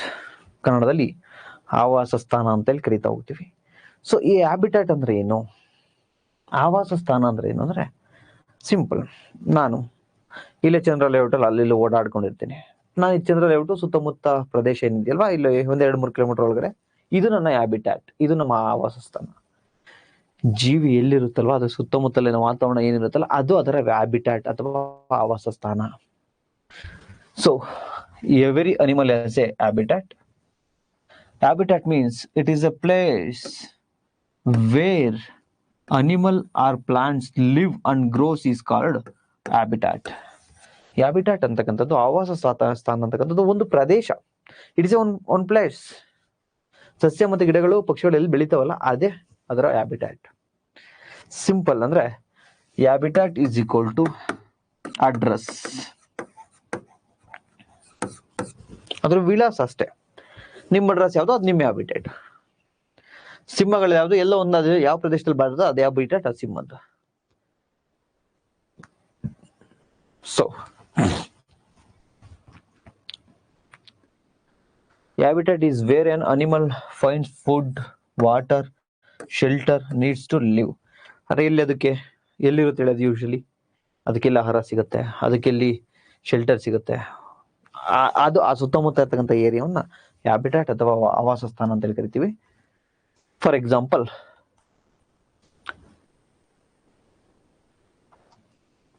ಈ ಒಂದು ಟೂಕನ್ ಪ್ರಾಣಿ ಏನಿದೆಯಲ್ವಾ, ಟೂಕನ್ ಪಕ್ಷಿ, ಈ ಟೂಕನ್ ಪಕ್ಷಿಯ ಹ್ಯಾಬಿಟ್ಯಾಟ್ ಯಾವುದು ಅಂದ್ರೆ ರೈನ್ ಫಾರೆಸ್ಟ್. ಆಫ್ರಿಕಾದಲ್ಲಿ ಬರ್ತಕ್ಕಂತಹ ಮಳೆಯ ಕಾಡುಗಳಲ್ಲಿ ಈ ಟೂಕನ್ ಪಕ್ಷಿ ಇರುತ್ತೆ. ಸೊ ಆ ಟೂಕನ್ ಪಕ್ಷಿ ಹ್ಯಾಬಿಟೇಟ್ ಅಂದ್ರೆ ಆಫ್ರಿಕಾದ ರೈನ್ ಫಾರೆಸ್ಟ್, ಮಳೆಯ ಕಾಡುಗಳನ್ನ ಟೂಕನ್ ಪಕ್ಷಿಯ ಹ್ಯಾಬಿಟೇಟ್ ಅಥವಾ ಆವಾಸ ಸ್ಥಾನ ಅಂತ ಹೇಳಿ ಕರೀತಾ ಹೋಗ್ತೀವಿ. ಟೂಕನ್ ಪಕ್ಷಿ ಅಂದ್ರೆ ಇದೆ ನೋಡಿ, ನಿನ್ನೆ ಆರ್ನಬಿಲ್ ಹೇಳ್ಕೊಟ್ಟೆ. ನೋಡ್ಲಿಕ್ಕೆ ಎರಡು ಒಂದೇ ತರ ಇರ್ತವೆ, same but different. Same but different. ಏನ್ ಡಿಫ್ರೆಂಟ್ ಅಂದ್ರೆ, ಟೂಕನ್ ಪಕ್ಷಿಗಳು ಯೂಶಲಿ ಆಫ್ರಿಕಾ ಕಾಂಟಿನೆಂಟ್ ಅಲ್ಲಿ ಕಂಡು ಬರ್ತವೆ. ಈ ಶೇಪಲ್ಲಿ ಇರ್ತವೆ, ಅಂದ್ರೆ ಸ್ವಲ್ಪ ಕತ್ತು ದೊಡ್ಡದಾಗಿರುತ್ತೆ. ಈ ಒಂದು ಯೆಲ್ಲೋ ಮತ್ತೆ ಗ್ರೀನ್ ಮಿಶ್ರಿತ ಬಣ್ಣ ಇಲ್ಲಿರುತ್ತೆ. ಕೊಕ್ಕು ಕೂಡ ಗ್ರೀನ್ ಮತ್ತೆ ರೆಡ್ ಇರುತ್ತೆ. ಅದೇ ನಮ್ಮ ಆರ್ನಬಿಲ್ಗೆ ಕೊಕ್ಕಿ ರೀತಿ ಇರುತ್ತೆ ನೋಡಿ, ಮತ್ತೆ ಅದಕ್ಕೆ ಹೆಲ್ಮೆಟ್ ಬೇರೆ ಇರುತ್ತೆ ಒಂದು ಆರ್ನಬಿಲ್ಗೆ. ನಾನು ಆರ್ನಬಿಲ್ ಕತೆ ಹೇಳಿದ್ನಲ್ವಾ, ಸೊ ಇದೆಲ್ಲಿ ಕಂಡು ಬರುತ್ತೆ, ಯೂಶಲಿ ಏಷ್ಯಾದಲ್ಲಿ ಕಂಡು ಬರುತ್ತೆ. ಇದು ಯೂಶಲಿ ಆರ್ನಬಿಲ್ ಏಷ್ಯಾದಲ್ಲಿ, ಅದರಲ್ಲೂ ನಮ್ಮ ಇಂಡಿಯಾ, ಅದರಲ್ಲೂ ನಮ್ಮ ದಾಂಡೇಲಿ ಮತ್ತೆ ವೆಸ್ಟರ್ನ್ ಘಾಟ್ಸ್ ಅಲ್ಲಿ ಕಂಡು ಬರುತ್ತೆ, ಪಶ್ಚಿಮ ಘಟ್ಟಗಳಲ್ಲಿ hornbill. Next, habitat is a physical environment in which organisms lives. ಆವಾಸ ಸ್ಥಾನ ಅಂತಕ್ಕಂಥದ್ದು ಒಂದು ಜೀವಿ ವಾಸಿಸ್ತಕ್ಕಂಥ ಭೌತಿಕ ಪ್ರದೇಶವನ್ನ ನಾವು ಹ್ಯಾಬಿಟೇಟ್ ಅಂತ ಹೇಳಿ ಕರಿತಾ ಹೋಗ್ತೀವಿ. ಸೊ ನಾನು ಇಷ್ಟೊತ್ತು ಏನ್ ಹೇಳ್ಕೊಟ್ನಲ್ಲ ಅದೇ ಇಲ್ಲಿ ನೋಟ್ಸ್ ಅಲ್ಲಿ ಕೊಟ್ಟಿದ್ದೀನಿ, ಒಂದ್ಸರ್ತಿ ಓದ್ಕೊಳ್ಳಿ. ಸಮ್ಟೈಮ್ಸ್ ಏನಾಗುತ್ತೆ ಅಂದ್ರೆ ಒಂದೇ ಹ್ಯಾಬಿಟೇಟ್ ಸಾವಿರಾರು ಪ್ರಾಣಿ ಪಕ್ಷಿಗಳಿಗೆ ಆವಾಸ ಸ್ಥಾನ ಆಗುತ್ತೆ. ಫಾರ್ ಎಕ್ಸಾಂಪಲ್, ಒಂದ್ ನದಿ ಕೇವಲ ಯಾವ್ದೋ ಒಂದು ಫಿಶ್ ಮಾತ್ರ ಹ್ಯಾಬಿಟೇಟ್ ಆಗ್ಬೇಕಿಲ್ಲಲ್ವಾ. ಆ ನದಿಲಿ ಬಾತುಕೋಳಿಗಳಿರ್ಬೋದು, ಆ ನದಿಲಿ ಬೇರೆ ಏಡಿ ಇರ್ಬೋದು, ಆ ನದಿಲಿ ಬೇರೆ ಮೀನುಗಳಿರ್ಬೋದು. ಸೊ ಒಂದೇ ಹ್ಯಾಬಿಟೇಟ್ ಬೇರೆ ಬೇರೆ ಬೇರೆ ಬೇರೆ ಜೀವಿಗಳಿಗೆ ವಸತಿಯನ್ನ, ಸೌಲಭ್ಯವನ್ನ ಕಲ್ಪಿಸ್ಕೊಡುತ್ತೆ. ಸೊ ಒನ್ ಹ್ಯಾಬಿಟೇಟ್ ಬೇರೆ ಬೇರೆ ಜೀವಿಗಳಿಗೂ ಕೂಡ ಅವಕಾಶವನ್ನ ಕಲ್ಪಿಸ್ಕೊಡುತ್ತೆ. ಸೊ ಇದೆಲ್ಲ ಬೇಸಿಕ್ಸ್ ತಮಗೆ ಗೊತ್ತು. A single habitat may be common for multiple organisms. ಒಂದೇ ರೀತಿಯ ಅವಶ್ಯಕತೆಗಳನ್ನ ಹೊಂದಿರತಕ್ಕಂತಹ ಬಹು ರೀತಿಯ ಜೀವಿಗಳಿಗೆ ಒಂದೇ ಆವಾಸ ಸ್ಥಾನವು ಸಾಮಾನ್ಯವಾಗಿ ಆಗಬಹುದು. ಸೊ ನೆಕ್ಸ್ಟ್, ಎಸ್, ಇದೊಂದು ಇಂಟ್ರೆಸ್ಟಿಂಗ್ ಸ್ಟೋರಿಯನ್ನ ಹೇಳಿ ನೆಕ್ಸ್ಟ್ ಕಾನ್ಸೆಪ್ಟ್ಗೆ ಹೋಗೋಣ.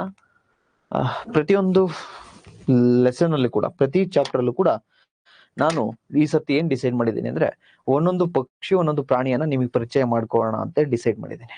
ಯಾಕೆಂದ್ರೆ ಇತ್ತೀಚಿನ ದಿನಗಳಲ್ಲಿ ಅಪರೂಪದ ಪಕ್ಷಿಗಳು ಮತ್ತೆ ಪ್ರಾಣಿಗಳ ಸಂಕುಲ ನಶಿಸಿ ಹೋಗ್ತಾ ಇದೆ. ಯಾಕೆ ನಶಿಸಿ ಹೋಗ್ತಾ ಇದೆ ಅಂದ್ರೆ, ಅದಕ್ಕೊಂದು ಕಾರಣ, ಒಂದು ಬೇಟೆ ಆಡ್ತಕ್ಕಂಥದ್ದು, ಇನ್ನೊಂದು ನಮ್ಮ ಲೈಫ್ ಸ್ಟೈಲ್, ಒಂದು ನಾವು ಅದಕ್ಕೆ ಇಂಪಾರ್ಟೆನ್ಸ್ ಕೊಡ್ತಾ ಇಲ್ಲ.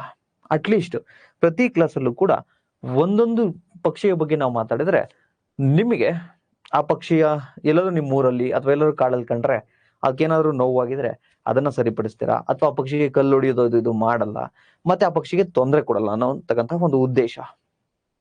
ಕೇವಲ ನಿಮ್ಗೆ ಎಕ್ಸಾಮ್ ಪಾಯಿಂಟ್ ಆಫ್ ವ್ಯೂ ಇಂದ ಓದಿ ನೀವು ಅಧಿಕಾರಿಗಳಿಗಾದ್ರೆ ವೇಸ್ಟ್. ಇವತ್ತು ಅಧಿಕಾರಿಗಳಲ್ಲಿ ಜಾಣತನವನ್ನ ನೋಡ್ತಾ ಇದ್ದೀವಿ.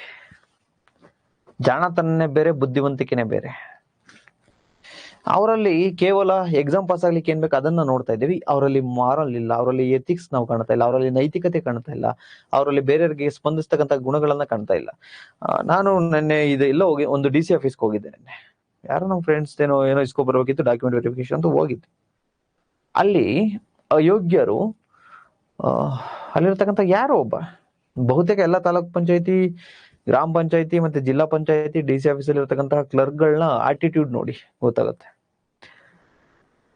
ಆಯ್ತಪ್ಪ, ಏನಪ್ಪ, ಏನ್ ಬಂದೆ, ಇರೋಣ, ಆಯ್ತು, ನಿಮಿಷ ಹುಡುಕ್ತಿದ್ದೀನಿ, ಕೆಲಸ ಇದೆ, ಅದು ಇದು. ಇಟ್ ಮೀನ್ಸ್ ಅವ್ರಿಗೆ ವರ್ಕ್ ಎಥಿಕ್ಸ್ ಇಲ್ಲ. ಏನ್ ಅವ್ರ ಮನೆ ಕೆಲ್ಸಕ್ಕೆ ಏನಾದ್ರು ನಾವು ಹೋಗಿದೀವ? ಅವ್ರಿಗೆ ಕೆಲಸ ಕೊಡ್ಲಿಕ್ಕೆ ಸ್ಯಾಲ್ರಿ ಕೊಡ್ತಾ ಇರತಕ್ಕಂಥದ್ದು. ಸೊ ಇವೆಲ್ಲ ಬರ್ಬೇಕು ಅಂದ್ರೆ ನಿಮಗೆ ಜ್ಞಾನದ ಜೊತೆಗೆ ನೈತಿಕತೆ ಇರಬೇಕು. ಇವತ್ತು ಯಾವುದೇ ಕಾಂಪಿಟೇಟಿವ್ ಎಕ್ಸಾಮ್ ಓದ್ತಾ ಇರ್ತಕ್ಕಂಥ ವಿದ್ಯಾರ್ಥಿಗಳಿಗೆ ನೈತಿಕತೆ ಬೋಧನೆ ಮಾಡಿದ್ರೆ ಒಂದು ಸ್ಟೂಡೆಂಟ್ಸ್ ಕೇಳಲ್ಲ. ಎರಡನೇದಾಗಿ ಇನ್ಸ್ಟಿಟ್ಯೂಷನ್ ಅವ್ರು ಮಾಡಬೇಡಿ ಅಂತಾರೆ. ಯಾಕೆಂದ್ರೆ ಫ್ಯಾಕಲ್ಟೀಸು ಎಕ್ಸ್ಟ್ರಾ ಟೈಮ್ ತಗೊಂಡ್ರೆ ಆ ಎಕ್ಸ್ಟ್ರಾ ಟೈಮ್ದು ಪೇ ಮಾಡ್ಬೇಕಲ್ಲ, ಎಕ್ಸ್ಟ್ರಾ ದುಡ್ಡು ಆಗುತ್ತಲ್ವಾ ಕೋಚಿಂಗ್ ಇನ್ಸ್ಟಿಟ್ಯೂಷನ್ಗೆ, ಫ್ಯಾಕಲ್ಟಿಗೆ ಜಾಸ್ತಿ ಪೇ ಮಾಡ್ಬೇಕಾಗುತ್ತೆ. ಅದರಿಂದ ಓಕೆ, ಅದಿರ್ಲಿ, ಬರೋಣ ಇಲ್ಲಿ.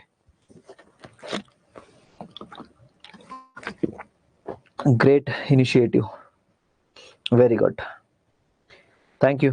ಪ್ರಭು ಅವ್ರು ಕೇಳ್ತಿದ್ದಾರೆ, how can we differentiated between ecosystem and habitat? Very good question.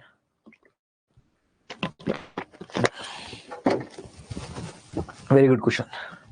ನೋಡ್ರಿ, ಪ್ರೇಮ್ ಒಂದು ಜೀವಿ, ವಿಜಯನಗರ ಚಂದ್ರ ಲೇಔಟ್ ಅವನ್ ಹ್ಯಾಬಿಟೇಟ್. ಪ್ರಭುನು ಕೂಡ ಒಂದು ಜೀವಿ,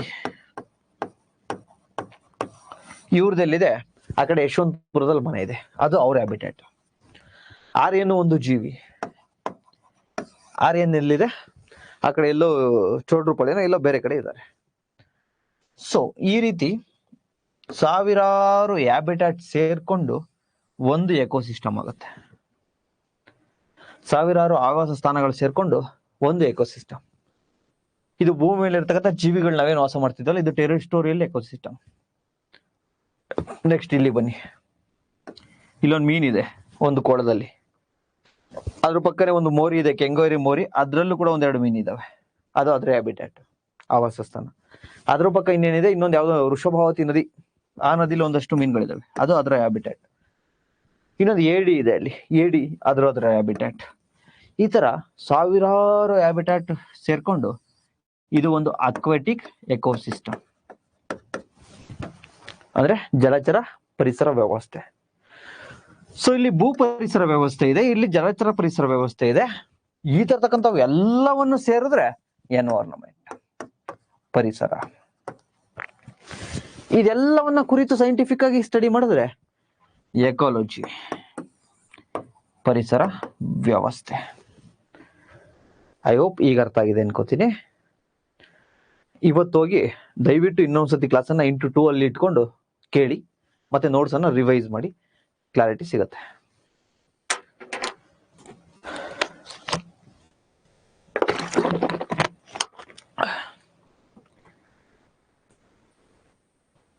ಒಂದು ಎಕೋಸಿಸ್ಟಮ್ ಅಂತ ಅಂದ್ರೆ ಭೂಮಿ ಮೇಲೆ, ಈಗ ಫಾರ್ ಎಕ್ಸಾಂಪಲ್ ಬೆಂಗಳೂರೇ ತಗೋಣ. ಬೆಂಗಳೂರಲ್ಲಿ ಎಲ್ಲ ಕಡೆನೂ ಹೆಚ್ಚು ಕಡಿಮೆ ನಾವು ಭೂ ಪ್ರದೇಶದಲ್ಲಿ ವಾಸಿಸ್ತಾ ಇದ್ದೇವೆ. ಇಲ್ಲೇನು ಗಿದ್ದಿಗಳು ಏನು ಇಲ್ಲ, ಎಲ್ಲ ಪ್ರಾಣಿಗಳು ಅಂದ್ರೆ ನಮ್ಮಂತ ಮನುಷ್ಯರು ಇನ್ನೊಂದು ಅದು ಇದು ಎಲ್ಲ ಬಂದಿದ್ದಾವೆ. ಸೊ ಇದು ಟೆರೆಸ್ಟ್ರಿಯಲ್ ಎಕೋಸಿಸ್ಟಮ್. ಅದೆಲ್ಲೆಲ್ಲೋ ಒಂದು ನದಿನ ಸಮುದ್ರ ಇದೆ, ಅದು ಅಕ್ವಾಟಿಕ್ ಎಕೋಸಿಸ್ಟಮ್. ಅಲ್ಲಿರ್ತಕ್ಕಂಥ ಜೀವಿಗಳು ಅವೆಲ್ಲ ಸೇರಿ ಸಾವಿರಾರು ಹ್ಯಾಬಿಟ್ಯಾಟ್ ಸೇರ್ಕೊಂಡ್ರೆ ಎಕೋಸಿಸ್ಟಮ್. ಈ ಒಂದಷ್ಟು group of habitat is equal to ecosystem. Group of ecosystem is equal to environment.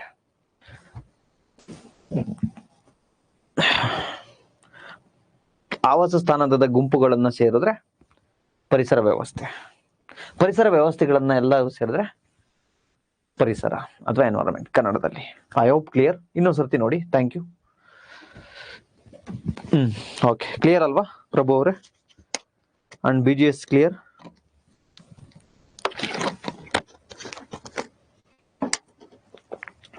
Okay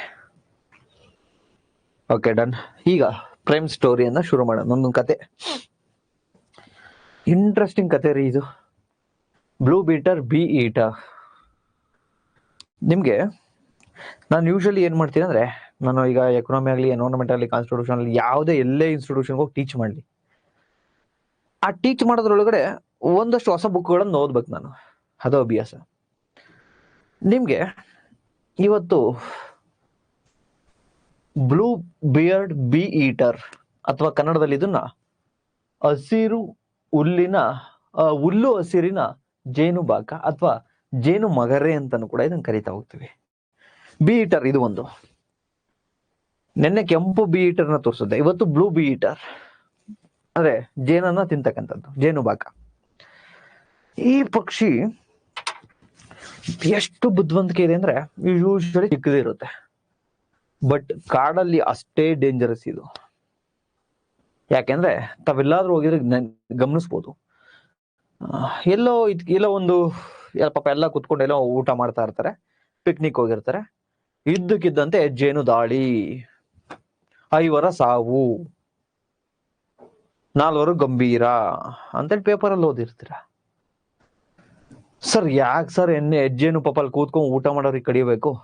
ನೀವು ನೋಡಿದ್ರೆ ಹೇಳ್ತೀರಾ ಕ್ಲಾಸಲ್ಲಿ, ಈ ಒಂದು ಎನ್ವೈರನ್ಮೆಂಟ್ ಅಲ್ಲಿ ಯಾವುದೇ ಕಾರಣಕ್ಕೂ ಯಾವುದೇ ಒಂದು ಪ್ರಾಣಿಯನ್ನು ಕೂಡ ಏನು ತೊಂದರೆ ಕೊಡದಂಗೆ ನಿಮ್ಗೆ ನಿಮ್ಗೇನು ತೊಂದರೆ ಕೊಡಲ್ಲ ಅಂತ ಹೇಳ್ತೀರಾ. ಆದ್ರೆ ಇದ್ಯಾಕೆ ಹೆಜ್ಜೆ ನಂಗೆ ಕಡಿಬೇಕು, ಊಟ ಮಾಡೋಣ ಅಂತ ಕೂತಿರ್ತಾರೆ. ಆಗ ಆ ಕಾಡಲ್ಲಿ ಈ ಪಕ್ಷಿ ಏನ್ ಮಾಡ್ಬಿಡ್ತೈತೆ ಅಂದ್ರೆ ಫಾಸ್ಟ್ ಫ್ಲೈ ಮಾಡುತ್ತೆ. 500 ಮೀಟರ್ ಹಿಂದೆ ಹೋಗುತ್ತೆ, ಜೇನುಗೂಡನ್ನ ನೋಡುತ್ತೆ, ಜೇನು ನೊಣವನ್ನ ತಿನ್ಬೇಕು. ನೋಡಿದ್ರೆ ಹೆಜ್ಜೇನು ಇದಾಗ ಅಲ್ಲಿ ಒಂದ್ ನೊಣ ಹಿಡ್ಕೊಳಕ್ ಹೋದ್ರೆ ಎಲ್ಲ ಜೇನು ಬಂದು ಕಡಿತವೆ, ಇದಕ್ಕೆ ಕಚ್ಬಿಡ್ತವೆ, ಈ ಪಕ್ಷಿ ಸುತ್ತೋಗ್ಬಿಡುತ್ತೆ. ಅದರಿಂದ ತಪ್ಪಿಸ್ಕೊಳ್ಲಿಕ್ಕೆ ಈ ಪಕ್ಷಿ ಏನ್ ಮಾಡುತ್ತೆ ಅಂದ್ರೆ ಆತರ ಹೋಗಿ ಡೈರೆಕ್ಟ್ ಆಗಿ ಎದುರಿಗೆ ಹೋಗಿ ತಿನ್ನಕ್ಕಾಗಲ್ಲ, ಕಚ್ಬಿಟ್ಟು ಪಕ್ಷಿ ಸುತ್ತೋಗ್ಬಿಡ್ತದೆ. ಅದಕ್ಕಿದೇನ್ ಮಾಡುತ್ತೆ ಅಂದ್ರೆ ಆ ಜೇನುಗೂಡನ್ನ ನೋಡುತ್ತೆ, 500 ಮೀಟರ್ ಹೋಗುತ್ತೆ, 500 ಮೀಟರ್, 700 ಮೀಟರ್, 800 ಮೀಟರ್ ದೂರ ಹೋಗುತ್ತೆ. ದೂರ ಹೋಗಿ ಫಾಸ್ಟ್ ಫ್ಲೈ ಮಾಡುತ್ತೆ. ಈ ರೀತಿ ಫಾಸ್ಟ್ ಫ್ಲೈ ಮಾಡಿ ಆ 2 ರೆಕ್ಕೆಗಳನ್ನ ಹಿಂದಕ್ಕೆ ಹಿಂಗ್ ಇಟ್ಕೊಂಡ್ಬಿಡುತ್ತೆ. ಅವಾಗ ಏನಾಗುತ್ತೆ, ಫುಲ್ ಚೂಪ್ ಆಗುತ್ತೆ. ಆಗೋಗ್ಬಿಟ್ಟು ಫಾಸ್ಟ್ ಹೋಗಿ ತನ್ನ ಮೂತಿಯಿಂದ ಅಥವಾ ತನ್ನ ಕಾಲಿಂದ ಹೋಗ ಜೇನು ಹೆಂಗ್ ಗೂಡಿರುತ್ತಲ್ಲ ಹೆಜ್ಜೇನು, ಅದಕ್ಕೆ ಆ ಮೂತಿಯಿಂದ ಅಥವಾ ಕಾಲಿಂದ ಹಿಂಗ್ ಒದಿಯುತ್ತೆ, ಜೋರಾಗಿ ಹಿಂಗ್ ಒದ್ಬಿಡುತ್ತೆ. ಒದ್ದಿದ ತಕ್ಷಣ ಮತ್ತೆ ಓಡೋಗ್ಬಿಡುತ್ತೆ. ಓಡೋಗ್ಬಿಟ್ಟು ಯಾವ್ದೋ ಎಲೆ ಪಕ್ಕ ಬಚ್ಕೊಳ್ಳುತ್ತೆ, ಯಾಕಂದ್ರೆ ಗ್ರೀನ್ ಆಗಿರುತ್ತೆ, ಕಾಣಿಸಲ್ಲ ಜೇನುಳಕ್ಕೆ. ಹಾಗೇನ್ ಮಾಡ್ತವೆ, ಈ ಜೇನುಗಳು ಇರ್ತಾವಲ್ಲ ಎಲ್ಲ ಇದ್ ಬಿಡ್ತವೆ. ನಮ್ಮನ್ನ ಯಾರೋ ಅಟ್ಯಾಕ್ ಮಾಡಿದ, ಬರ್ರಿ ಅವ್ನು ಹುಡ್ಕೋಣ ಅಂತ ಎಲ್ಲಾ ಕಡೆ ಹುಡುಕ್ತವೆ. ಹುಡ್ಕಿ ನೋಡ್ತವೆ. ಆ ಟೈಮಲ್ಲಿ ನೀವೇನಾದ್ರೂ ಅಲ್ಲಿದ್ರೆ ನಿಮ್ಮಗ್ ಕಚ್ತವೆ ಜೇನುಳ. ಹೆಜ್ಜೆನ್ ಕಡಿದ್ರೆ ಸಾವು ಕೂಡ ಆಗುತ್ತೆ, ಸಾಯ ಪರಿಸ್ಥಿತಿ ಬರುತ್ತೆ. ಹಂಗ್ ಒದ್ಬಿಟ್ಟು ಇದಾವ್ ಬಚ್ಚಿಕೊಂಡಿರುತ್ತಲ್ಲ, 1 ಗಂಟೆ ಆಗುತ್ತೆ, 2 ಗಂಟೆ ಆಗುತ್ತೆ, ಅಥವಾ ಒಂದಷ್ಟು ಟೈಮ್ ಆದ್ಮೇಲೆ ಎಲ್ಲ ಜೇನುಗಳು ಇವ್ನು ಸಿಗ್ಲಿಲ್ಲ ಕಣ, ಎಲ್ಲೋ ನಮ್ಮನ್ನ ಯಾರು ಹೊಡೆದ, ಸಿಗ್ಲಿಲ್ಲ ಅವನು, ಬರ್ರಿ ವಾಪಸ್ ಹೋಗೋಣ ಅಂತೇಳಿ ವಾಪಸ್ ಬಂದು ಆ ಗೋಡಿ ಕೂತ್ಕೋತವೆ. ಬಟ್ ಅದ್ರಾಗ ಸ್ವಲ್ಪ ಹೆಂಗ್ ಇರ್ತಾವಲ್ವ, ಹೆಂಗ್ ಪ್ರಾಣಿಗಳು ಹೆಂಗೋ ಆಡ್ಬಿಡ್ತವೆ. ಹೆಂಗ್ ವಿದ್ಯಾರ್ಥಿಗಳು ನಾವ್ ಹೆಂಗೋ ಆಡ್ತೀವಲ್ಲ ಹಂಗೆ ಯಂಗ್ಸ್ಟರ್ ಅಂದ್ರೆ ಅಷ್ಟು ಹೆಂಗೋ ಆಡ್ಬಿಡ್ತವೆ. ಅವೇನ್ ಮಾಡ್ತವೆ, ನಮ್ಮ ಮನೆಗ್ ಬಂದು ಯಾರೋ ದಾಳಿ ಮಾಡಿದ್ರು, ಬನ್ನಿ ನೋಡೋಣ ಅವನ್ ಕೈ ಅಂತ ಹೇಳಿ ಸ್ವಲ್ಪ ಕೋಪ ಗೀಪ ಎಲ್ಲ ಇರುತ್ತಲ್ಲ, ನಮ್ಮ ರಜತ್ ಆತರ,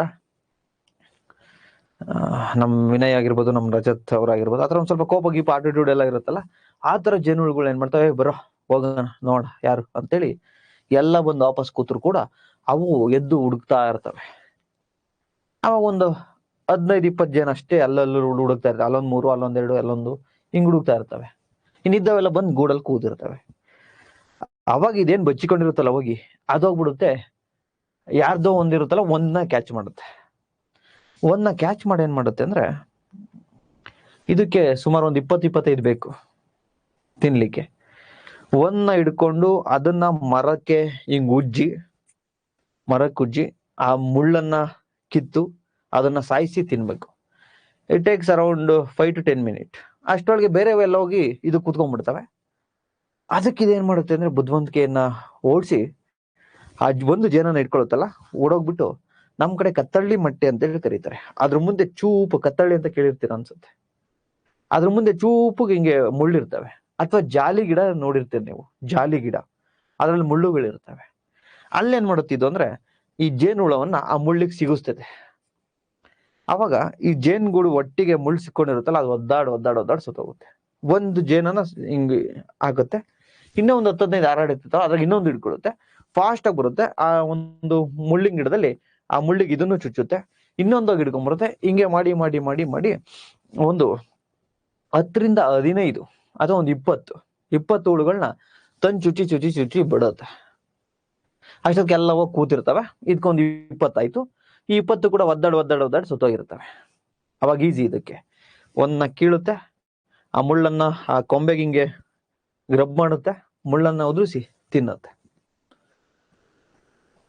ಇದರ ಒಂದು ಜಾತಿನೇ ನೆನ್ನೆ ಹೇಳ್ಕೊಟ್ಟಿತ್ತು. ಅದೇನ್ ಮಾಡುತ್ತೆ, ಈ ತರ ಒಂದನ್ನ ತೆಗೆದುಕೊಂಡೋಗಿ ಎಣ್ಣೆ ಕೊಟ್ಟು ಎಣ್ಣನ್ನ ಒಲಿಸ್ಕೊಂಡು ಅದು ಗಿಫ್ಟ್ ಆಗಿ ಕೊಡುತ್ತೆ. ನೆನ್ನೆ ಕಥೆಯಲ್ಲಿ ಹೇಳ್ಕೊಟ್ಟಿದ್ದೆ. ಸೊ ಈ ರೀತಿ ಕಂಡು ಬರುತ್ತೆ ಇದು. ನೀವು ಇದು ಯಾವ ರೀತಿ ಬಂದು ಅದಕ್ಕೆ ಹಾನಿಯನ್ನ ಮಾಡುತ್ತೆ ಅಂದ್ರೆ, ಒಂದ್ ಚಿಕ್ಕದು ಒಂದು 10 ಸೆಕೆಂಡ್ ವಿಡಿಯೋವನ್ನ ತೋರಿಸ್ತೀನಿ ನೋಡಿ.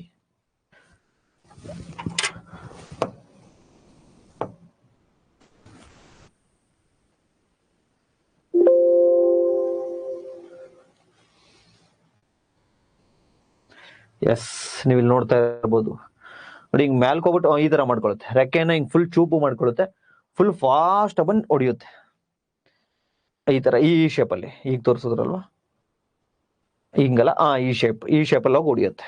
ಆಗ ಜೇನುಗೂಡು ಎದ್ದೇಳುತ್ತೆ. ಓಕೆ,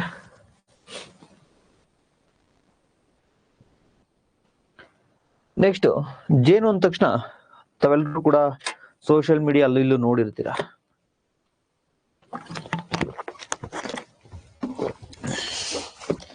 ಶ್ರೀಧರ ತಮರಿ ಅಂತೇಳಿ ಒಂದಷ್ಟು ಬುಕ್ಸ್ ಬರೆದಿದ್ದಾರೆ, ಬಹಳ ಚೆನ್ನಾಗಿದೆ ಈ ಬುಕ್.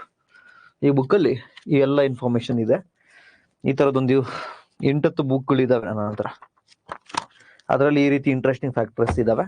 ಯಾರಿಗಾದ್ರೂ ಪಕ್ಷಿ ಮತ್ತೆ ಪ್ರಾಣಿಗಳ ಬಗ್ಗೆ ಬೇಕು ಅಂದ್ರೆ ಯಾವಾಗ ಫ್ರೀ ಸಿಕ್ತಾಗ ಓದಿ, ಇಲ್ಲ ಡೋಂಟ್ ವರಿ ನಾನು ಹೇಳ್ತೀನಿ ಬಿಡಿ. ಮತ್ತೆ ಜೇನು ಅಂತ ಬಂದಾಗ ಇಲ್ಲಿ ನಾವು ರಾಣಿ ಜೇನು ಮತ್ತೆ ಸೇವಕ ಜೇನು, queen B and worker B ಅಂತೇಳಿ ಕರಿತೀವಿ. ರಾಣಿ ಜೇನು ಮತ್ತೆ ಸೇವಕ ಜೇನು ಅಂತೇಳಿ ಕರಿತಾ ಹೋಗ್ತೀವಿ. ಇಲ್ಲೇನು ಅಂದ್ರೆ ರಾಣಿ ಜೇನಿನ ಕೆಲಸ ಏನಂದ್ರೆ ಯಾವಾಗ್ಲೂ ಈ ಜೇನಿನಲ್ಲೇ ಕೂತಿರ್ತವೆ. ಸೇವಕ ಜೇನುಗಳು ಆ ರಾಣಿ ಜೇನಿಗೆ ಏನೇನ್ ಕೆಲಸ ಹೇಳ್ತಾವ ಅದನ್ನ ಮಾಡ್ತಾ ಇರ್ತವೆ. ಫಾರ್ ಎಕ್ಸಾಂಪಲ್, ರಾಣಿ ಜೇನು ಇವತ್ತು ನನಗೆ ಗುಲಾಬಿ ಹೂವಿನ ಮಕರಂದ ಬೇಕು ಅಂತ ಹೇಳುತ್ತೆ. ಅವಾಗ ಏನ್ ಮಾಡ್ತವೆ ಸೇವಕ ಜೇನುಗಳು ಗುಲಾಬಿ ಹೂವನ್ನ ಹುಡ್ಕೊಂಡೋಗಿ ಮಕರಂದ ಇರ್ಕೊಂಡ್ಬಂದು ರಾಣಿ ಜೇನಿಗೆ ಕೊಡ್ತವೆ. ರಾಣಿ ಜೇನಿನ ಕೆಲಸ ಏನು ಅಂದ್ರೆ ಮಗುವನ್ನ ಆಡಿಯೋದು, ಅಂದ್ರೆ ಬೇಬಿಗೆ ಜೀವ ಕೊಡೋದು. ಅಂದ್ರೆ ಅವೇ ರಾಣಿ ಜೇನಿಗೆ ಮಾತ್ರ ಮಗುವನ್ನ ಕೊಡ್ತಕ್ಕಂತ ಶಕ್ತಿ ಇರೋದು. ಈ ಸೇವಕ ಜೇನುಗಳಿಗೆ ದೇವ್ರು ಅದ್ ಕೊಟ್ಟಿಲ್ಲ. ಅದಕ್ಕೇನ್ ಮಾಡ್ತವೆ ಸೇವಕ ಜೇನುಗಳು, ನೀನೇನಾದ್ರೂ ಊಟ ಹುಡ್ಕೊಂಬರಕ್ ಹೋದ್ರೆ, ಅಂದ್ರೆ ಮಕರಂದವನ್ನ ಹುಡ್ಕೊಂಬರಕ್ ಹೋದ್ರೆ ಯಾರಾದ್ರೂ ನೀನ್ ಸಾಯಿಸ್ಬಿಡ್ತಾರೆ. ಅವಾಗ ನಮ್ಮ ಸಂತತಿ ಇಲ್ಲಿ ಸ್ಟಾಪ್ ಆಗ್ಬಿಡುತ್ತೆ, ನಮ್ಮ ವಂಶವನ್ನ ನೀನು ಉದ್ಧಾರ ಮಾಡ್ಬೇಕು ಅಂತ ಹೇಳಿ ರಾಣಿ ಜೇನನ್ನ ಎಲ್ಲೋಗಕ್ಕೂ ಬಿಡಲ್ಲ. ರಾಣಿ ಜೇನು ಒಂದಿತ್ತು ಅಂದ್ರೆ ಅದ್ರ ಅಕ್ಕಪಕ್ಕ 100-150 ಪ್ರೊಟೆಕ್ಷನ್ಗೆ ಇರ್ತವೆ. ಇನ್ನು ಮಿಕ್ತ ಹೋಗಿ ಆ ರಾಣಿ ಜೇನ್ಗೆ ಏನೇನ್ ಬೇಕೋ ಆ ಮಕರಂದವನ್ನ ಕೊಡ್ತವೆ. ಒಂದಿನ ರೋಸು, ಇನ್ನೊಂದಿನ ದ್ರಾಕ್ಷಿದೇನೋ ಬೇಕು ಅನ್ನುತ್ತೆ, ಇನ್ನೊಂದ್ ಬೇರೆ ಹೂವಿನ ಬೇಕು, ಇನ್ನೊಂದಿನ ರೋಜಾ ಹೂವಿನ ಬೇಕು, ಇನ್ನು ಏನೇನೋ ಹೇಳ್ಕೊಂಡ್ ಬರ್ತೈತೆ ಹೂವು. ಅಷ್ಟನ್ನು ತಂದು ಈ ರಾಣಿ ಜನ ಕೊಡ್ತವೆ. ಆ ರಾಣಿ ಜನ ಅದನ್ನ ತಿನ್ಕೊಂಡು ಮಕ್ಕಳು ಮಾಡೋದಷ್ಟೇ ಅದ್ರ ಕೆಲಸ. ಸೇವಕ ಜನಕ್ಕೆ ಅದಾಗಲ್ಲ. ಮತ್ತೆ ತಾವು ಗಮನಿಸ್ತಾ ಇರ್ಬೋದು ನೋಡಿ, ಆ ಯಾಂಗಲ್ ಇದೆಯಲ್ಲ, ಅದು ಯಾವ ರೀತಿ ಜೇನ್ ಕಟ್ಟುತ್ತೆ ಅಂತ ಆ ಯಾಂಗಲ್ ಇದೆಯಲ್ಲ, ಇದೇ ಯಾಂಗಲ್ ಅಲ್ಲಿ ಪ್ರತಿಯೊಂದು ಕೂಡ ಈ ಯಾಂಗಲ್ ಅಲ್ಲೇ ಕಟ್ಕೊಂಡ್ ಬಂದಿದೆ. ನೀವು ಗೂಡುಗಳನ್ನ ಗಮನಿಸಿ. ಇದು ಬಿಸಿಲು ಬಂದ್ರು ಜೇನ್ ಅದರಿಂದ ಆಚೆ ಬರಲ್ಲ.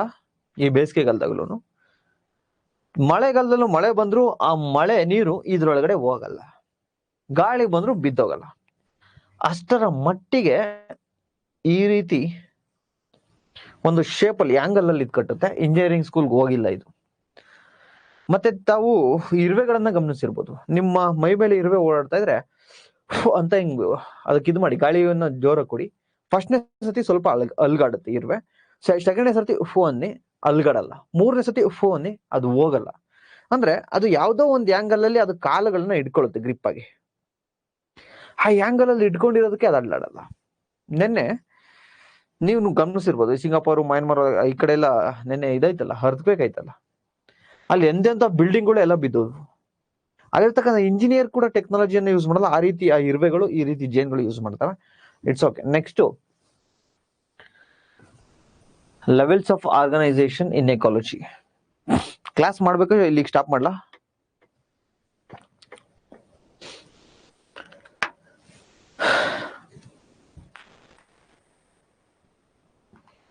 ನೆಕ್ಸ್ಟ್ ಕ್ಲಾಸ್ ಅಲ್ಲಿ ಮಾಡೋಣ.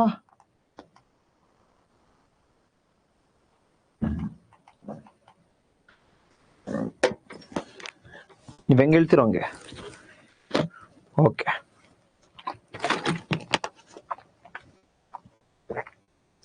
ಕಂಟಿನ್ಯೂ ಮಾಡ್ಲಾ? Okay, done. Next, levels of organisation in ecology. ಜೀವ ಪರಿಸರ ವ್ಯವಸ್ಥೆಯ ಮಜಲುಗಳು ಅಂತ. ಈ ಮೊದಲುಗಳು ಇಂಡಿವಿಜುವಲ್ ಆದ್ಮೇಲೆ ಪಾಪ್ಯುಲೇಷನ್ ಆದ್ಮೇಲೆ ಕಮ್ಯುನಿಟಿ ಆದ್ಮೇಲೆ ಎಕೋಸಿಸ್ಟಮ್ ಆದ್ಮೇಲೆ ಬಯೋಸ್ಪಿಯರ್, ಈ ರೀತಿ ಈ ಮೊದಲುಗಳನ್ನ ನೋಡ್ತಾ ಬರೋಣ. ಫಸ್ಟ್ ಒನ್ ಏನು ಅಂದ್ರೆ ಆರ್ಗಾನಿಸಮ್ಸ್ ಅಥವಾ ಇಂಡಿವಿಜುವಲ್ಸ್ ಅಥವಾ ಜೀವಿಗಳು. ಈ ಜೀವಿ ಅಂತಕ್ಕಂಥದ್ದು ಅಥವಾ ಇಂಡಿವಿಜುವಲ್ ಏನಿದೆಯಲ್ಲ, ಇದು ಈ ಒಂದು ಎಕೋಸಿಸ್ಟಮ್ ಅಲ್ಲೇ ಒಂದು ಚಿಕ್ಕ ಘಟಕ. For example Prem. ಈ ಮನುಷ್ಯ, ಈ ಒಂದು ಹ್ಯೂಮನ್ ಸ್ಪೀಸಿಸ್ ಏನಿದೆಯಲ್ಲ, ಮನುಷ್ಯನ ಪ್ರಭೇದದಲ್ಲಿ ಪ್ರೇಮ್ ಒಬ್ಬ ವ್ಯಕ್ತಿ, ಒಬ್ಬ ಜೀವಿ. ಸೊ ನಾನೇ ಇಂಡಿವಿಜುವಲ್. ಅಥವಾ ಸಾವಿರಾರು ಜಿಂಕೆಗಳಿದಾವೆ, ಅದರಲ್ಲಿ ಒಂದು ಜಿಂಕೆ ಇಂಡಿವಿಜುವಲ್, ಒಂದು ಜೀವಿ. ಅದು ಇದು ಈ ಒಂದು ಆರ್ಗನೈಸೇಷನ್ ಲೆವೆಲ್ ಅಲ್ಲಿ ಈ ಮಜಲುಗಳಲ್ಲಿ, ವಿವಿಧ ಮಜಲುಗಳಲ್ಲಿ ಫಸ್ಟ್ ಮಜಲು ಒಂದು ಜೀವಿ. ನೋಡಿ, ಒಂದು ನವಿಲುಗಳು ಸಾವಿರಾರು ಇದಾವೆ, ಅದ್ರಾಗೆ ಕೇವಲ ಒಂದು. ಇದು ಫಸ್ಟ್ ಸ್ಟೆಪ್. ನೂರಾರು ಜನ, ಸಾವಿರಾರು ಜನ, ಕೋಟ್ಯಾಂತರ ಜನ ಮನುಷ್ಯರಿದ್ದಾವೆ, ಅದರಲ್ಲಿ ಕಿಪ್ಪಿ ಕೀರ್ತಿ ಒಬ್ರು ಒಂದು ಜೀವಿ ಅಷ್ಟೇ ಮನುಷ್ಯರಲ್ಲಿ. So organisms is an individual living being that has the ability to act and function independently. ಜೀವ ಪರಿಸರ ವ್ಯವಸ್ಥೆಯಲ್ಲಿ ಅಂದ್ರೆ ಈ ಎಕೋಸಿಸ್ಟಮ್ ಅಲ್ಲಿ, ಈ ಎಕೋಸಿಸ್ಟಮ್ ನ ಮಜಲುಗಳಲ್ಲಿ ಅಂದ್ರೆ ಲೆವೆಲ್ಸ್ ಗಳಲ್ಲಿ ಅತ್ಯಂತ ಚಿಕ್ಕ ಘಟಕನೇ ಜೀವಿ, ಒಂದ್ ಜೀವಿ. ಈ ಒಂದು ಮನುಷ್ಯರಲ್ಲಿ ಒಬ್ಬ ಪ್ರೇಮ್ ಒಂದು ಜೀವಿ, ಒಬ್ಬ ಕಿಪಿಕೀರ್ತಿ ಒಂದು. ಇದು first level. Second level population. ಫಸ್ಟ್ನೇದು ಇಂಡಿವಿಜುವಲ್ ಆಯ್ತು, ಸೆಕೆಂಡ್ನೇದು ಪಾಪ್ಯುಲೇಷನ್, ಕನ್ನಡದಲ್ಲಿ ಜೀವಿ ಸಂದಣಿ. ಅಂದ್ರೆ ಅಲ್ಲಿ ಒಂದು ಜೀವಿ ಮಾತ್ರ ಇತ್ತು, ಒಂದು ಟೈಗರ್ ಅಷ್ಟೇ ಇತ್ತು ಅಲ್ಲಿ. ಇಲ್ಲಿ ಆ ಟೈಗರ್ಗಳನ್ನ ಗುಂಪು. ಅಲ್ಲಿ ಒಂದು ನವಿಲ್ ಮಾತ್ರ ಇತ್ತು, ಇಲ್ಲಿ ಸಾವಿರಾರು ನವಿಲುಗಳ ಗುಂಪು. ಅಲ್ಲಿ ಒಂದು ಕಿಪಿಕೀರ್ತಿ ಮಾತ್ರ ಇತ್ತು, ಇಲ್ಲಿ ಕಿಪಿಕೀರ್ತಿ, ಪ್ರೇಮು, ರಜತ್, ವಿನಯ್, ಲಾಯರ್ ಜಗದೀಶು, ನಾವೆಲ್ಲ ಜೀವಿಗಳು, ನಮ್ಮ ಸಂದಣಿ, ನಮ್ಮ ಪಾಪ್ಯುಲೇಷನ್ ಇದು. ಲಾಯರ್ ಜಗದೀಶು, ವಿನಯ್, ನಾವೆಲ್ಲ ಒಂದು ಸಂದಣಿ, ಬಟ್ ಸೇಮ್ ಸ್ಪೀಸೀಸ್, ಒಂದೇ ಪ್ರಭೇದ, ನಾವೆಲ್ಲರೂ ಕೂಡ ಜೀವಿಗಳೇ. So population is a group of organisms usually same species.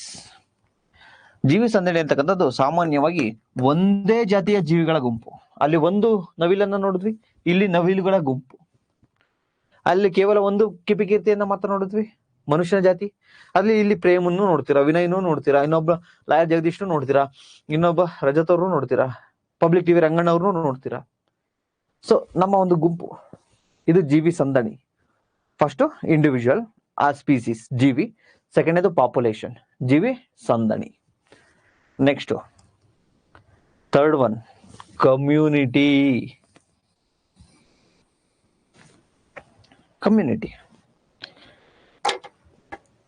Community ಅಂದ್ರೆ ಪಾಪ್ಯುಲೇಷನ್ ಅಲ್ಲಿ ಸೇಮ್ ಸ್ಪೀಸೀಸ್ ಇತ್ತು, ಮನುಷ್ಯ ಜೊತೆಯಲ್ಲಿ ಇದ್ವಿ. ಬಟ್ ಕಮ್ಯುನಿಟಿ ಅಂದ್ರೆ ಸೇಮ್ ಸ್ಪೀಸೀಸ್ ಇರಲ್ಲ, ಡಿಫ್ರೆಂಟ್ ಸ್ಪೀಸೀಸ್. ಕೇವಲ ಇಲ್ಲಿ ನವಿಲ್ ಮಾತ್ರ ಇರಲ್ಲ, ನವಿಲಿನ ಜೊತೆ ಕೇವಲ ಇಲ್ಲಿ ನವಿಲ್ ಮಾತ್ರ ಇರಲ್ಲ, ನವಿಲಿನ ಜೊತೆ ಆನೆಗಳು ಇದಾವೆ, ಹುಲಿಗಳು ಇದಾವೆ, ಟೈಗರ್ಸ್, ಪಕ್ಷಿಗಳು ಇದಾವೆ, ಮರಗಳು ಇದಾವೆ. ಅಂದ್ರೆ ಒಂದು ಜಿಯೋಗ್ರಫಿಕಲ್ ಲೊಕೇಶನ್ ಅಲ್ಲಿ ಇರತಕ್ಕಂಥ ಎಲ್ಲಾ ಸ್ಪೀಸೀಸ್ ಅನ್ನ ಒಳಗೊಂಡ್ರೆ ನಾವು ಕಮ್ಯುನಿಟಿ, ಸಮುದಾಯ. ವಿವಿಧ ಸ್ಪೀಸೀಸ್, ವಿವಿಧ ಪ್ರಭೇದದವ ಇರ್ಬೇಕು, ಕೇವಲ ಮನುಷ್ಯ ಅಲ್ಲ. ಇಲ್ಲಿಗ ಕೇವಲ ರಂಗಣ್ಣ, ಕೇವಲ ಪ್ರೇಮು, ಕೇವಲ ಕಿಪಿಕೀರ್ತಿ, ಕೇವಲ ಸುನಿಲ್, ಕೇವಲ ಮುತ್ತು, ಇವ್ರು ನಾವು ಮಾತ್ರ ಇರಲ್ಲ. ಕೇವಲ ಲಾಯರ್ ಜಗದೀಶ್, ಇಷ್ಟ ಜನ ಮಾತ್ರ ಇರಲ್ಲ. ನಮ್ ಜೊತೆಗೆ ಇನ್ನಷ್ಟು ಪ್ರಾಣಿಗಳು ಕೂಡ ಇರ್ತವೆ.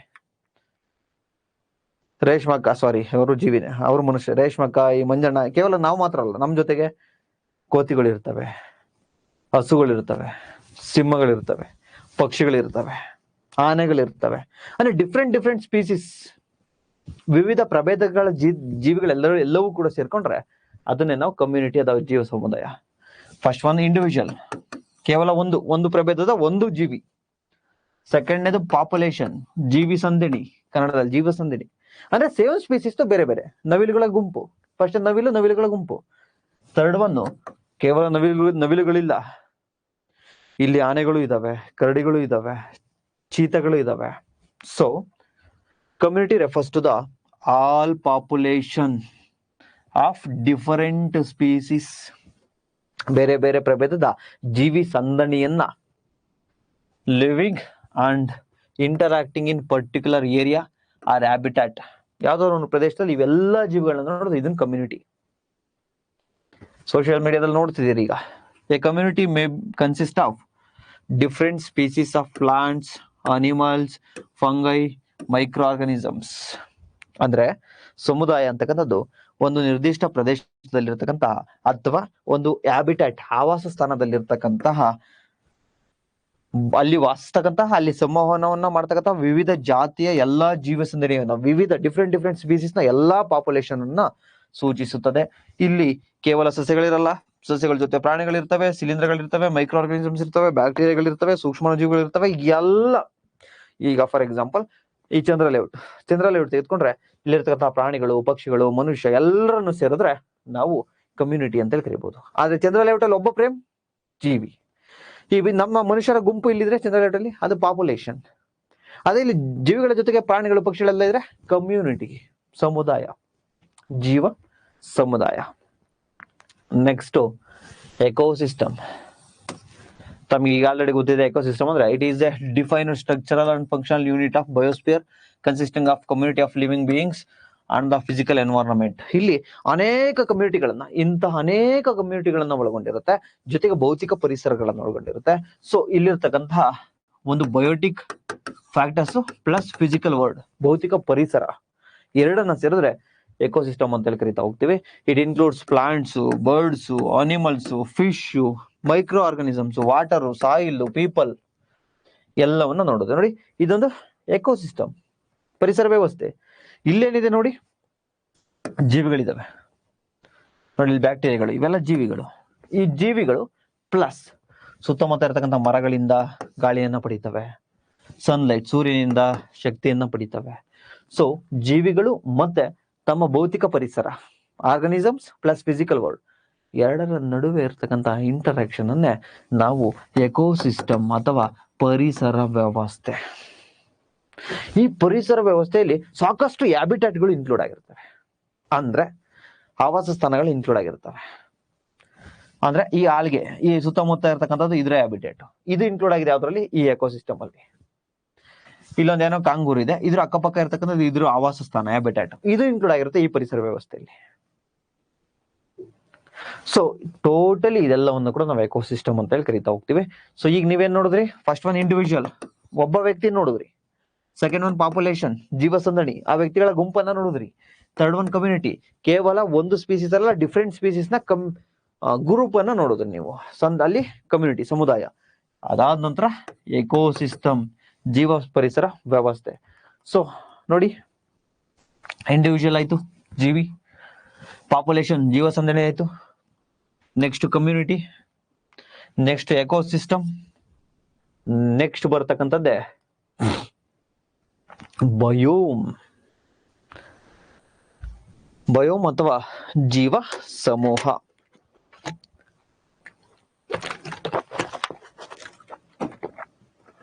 ಸಿಂಪಲ್, ಬಾಯಟ್ ಮಾಡಬಾರ್ದು ಇವನ್ನೆಲ್ಲ.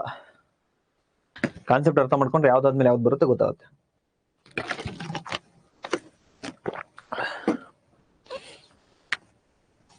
ನೆಕ್ಸ್ಟ್ ಬಯೋಮ್ ಅಂದ್ರೆ ಇದು ಒಂದು ಪರ್ಟಿಕ್ಯುಲರ್ ಜಿಯೋಗ್ರಫಿಕಲ್ ಏರಿಯಾ ಆಗಿರುತ್ತೆ.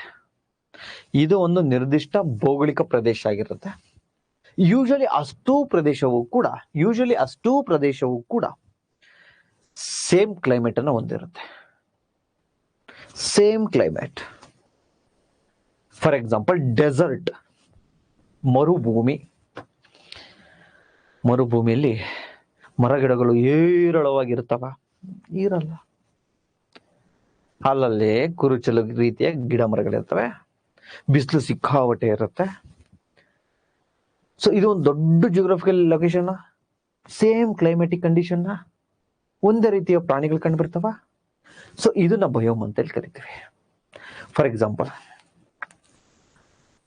ಡೆಸರ್ಟ್ ಆಯ್ತು, ಗ್ರಾಸ್ ಲ್ಯಾಂಡ್, ಹುಲ್ಲುಗಾವನಲ್ಲಿ ಯೂಶಲಿ ದೊಡ್ಡ ದೊಡ್ಡ ಮರಗಿಡಗಳು ಇರಲ್ಲ. ಯೂಶಲಿ ಯಾವ ರೀತಿ ಇರುತ್ತೆ ಅಂದ್ರೆ ಚಿಕ್ಕ ಪುಟ್ಟ ಮರಗಳು, ಪೊದೆ ಸಸ್ಯಗಳು ಇರ್ತವೆ. ಚಿಕ್ಕ ಪುಟ್ಟ ಗಿಡಗಳು ಹುಲ್ಲುಗಳು ಜಾಸ್ತಿ ಇರುತ್ತೆ.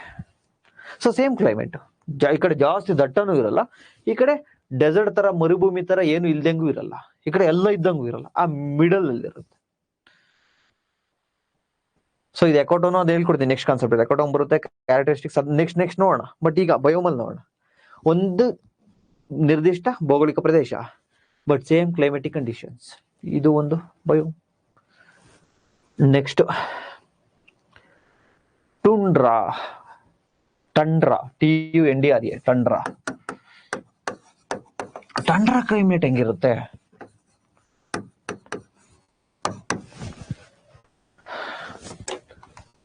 ನೋಡಿ, ಡೆಸರ್ಟ್ ಆಯ್ತು, ಗ್ರಾಸ್ ಲ್ಯಾಂಡ್ ಆಯ್ತು, ಟಂಡ್ರಾ ಕ್ಲೈಮೇಟ್ ನೋಡಿ, ಆರಾಮಾಗೆ ಎನಿ ಟೈಮ್ ಹಿಮ ಬಿದ್ದಿರುತ್ತೆ, ಆರಾಮಾಗಿ ಕರಡಿ ಮಲ್ಬಿಟ್ಟಿದೆ. ಅಂದ್ರೆ ಇಲ್ಲಿ ಯೂಶಲಿ ಏನಾಗುತ್ತೆ, ಟೆಂಪರೇಚರ್ ಬಹಳ ಕಮ್ಮಿ ಇರುತ್ತೆ,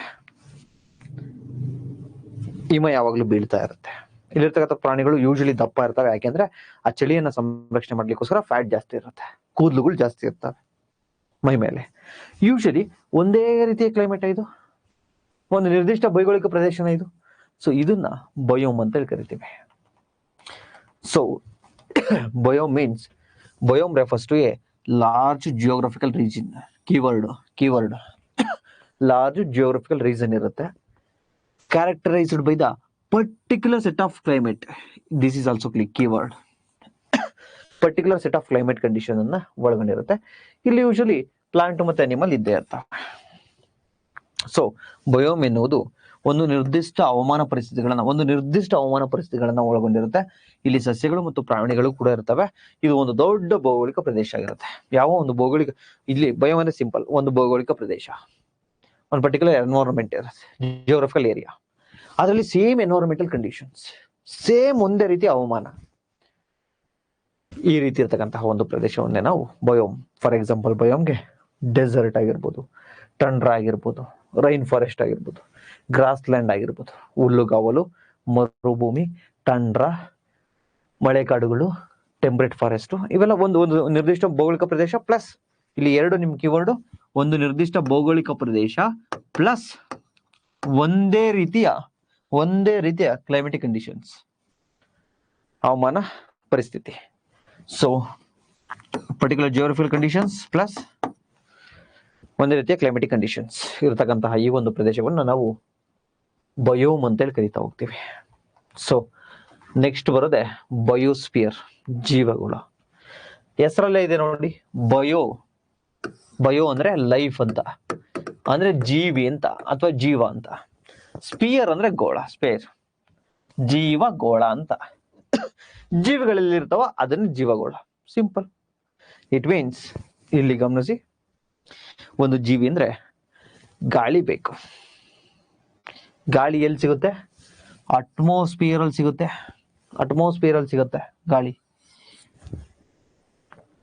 ಗಾಳಿ ಸಿಕ್ತು, ಅದು ವಾತಾವರಣದಲ್ಲಿ ಸಿಕ್ತು.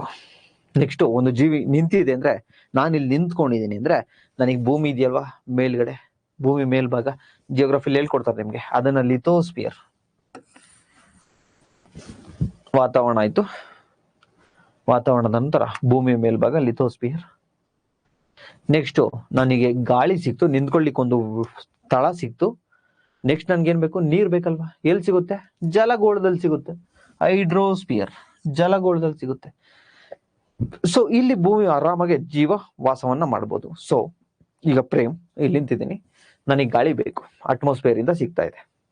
ನನಗೆ ಮಂಗಳ ಗ್ರಹ ಅಥವಾ ಚಂದ್ರಕ್ಕೆ ಹೋಗಿ ಇದೇ ರೀತಿ ನಿಂತ್ಕೊಂಡು ಉಸಿರಾಡಕ್ಕಾಗಲ್ಲ. ನೆಕ್ಸ್ಟ್ ನನಗೆ ನೀರ್ ಬೇಕು, ಇಲ್ಲೇ ಹೈಡ್ರೋಸ್ಫಿಯರ್, ಇಲ್ಲೇ ಒಂದು ಕೆರೆ ಇದೆ, ನೀರು ಬರ್ತಾ ಇದೆ,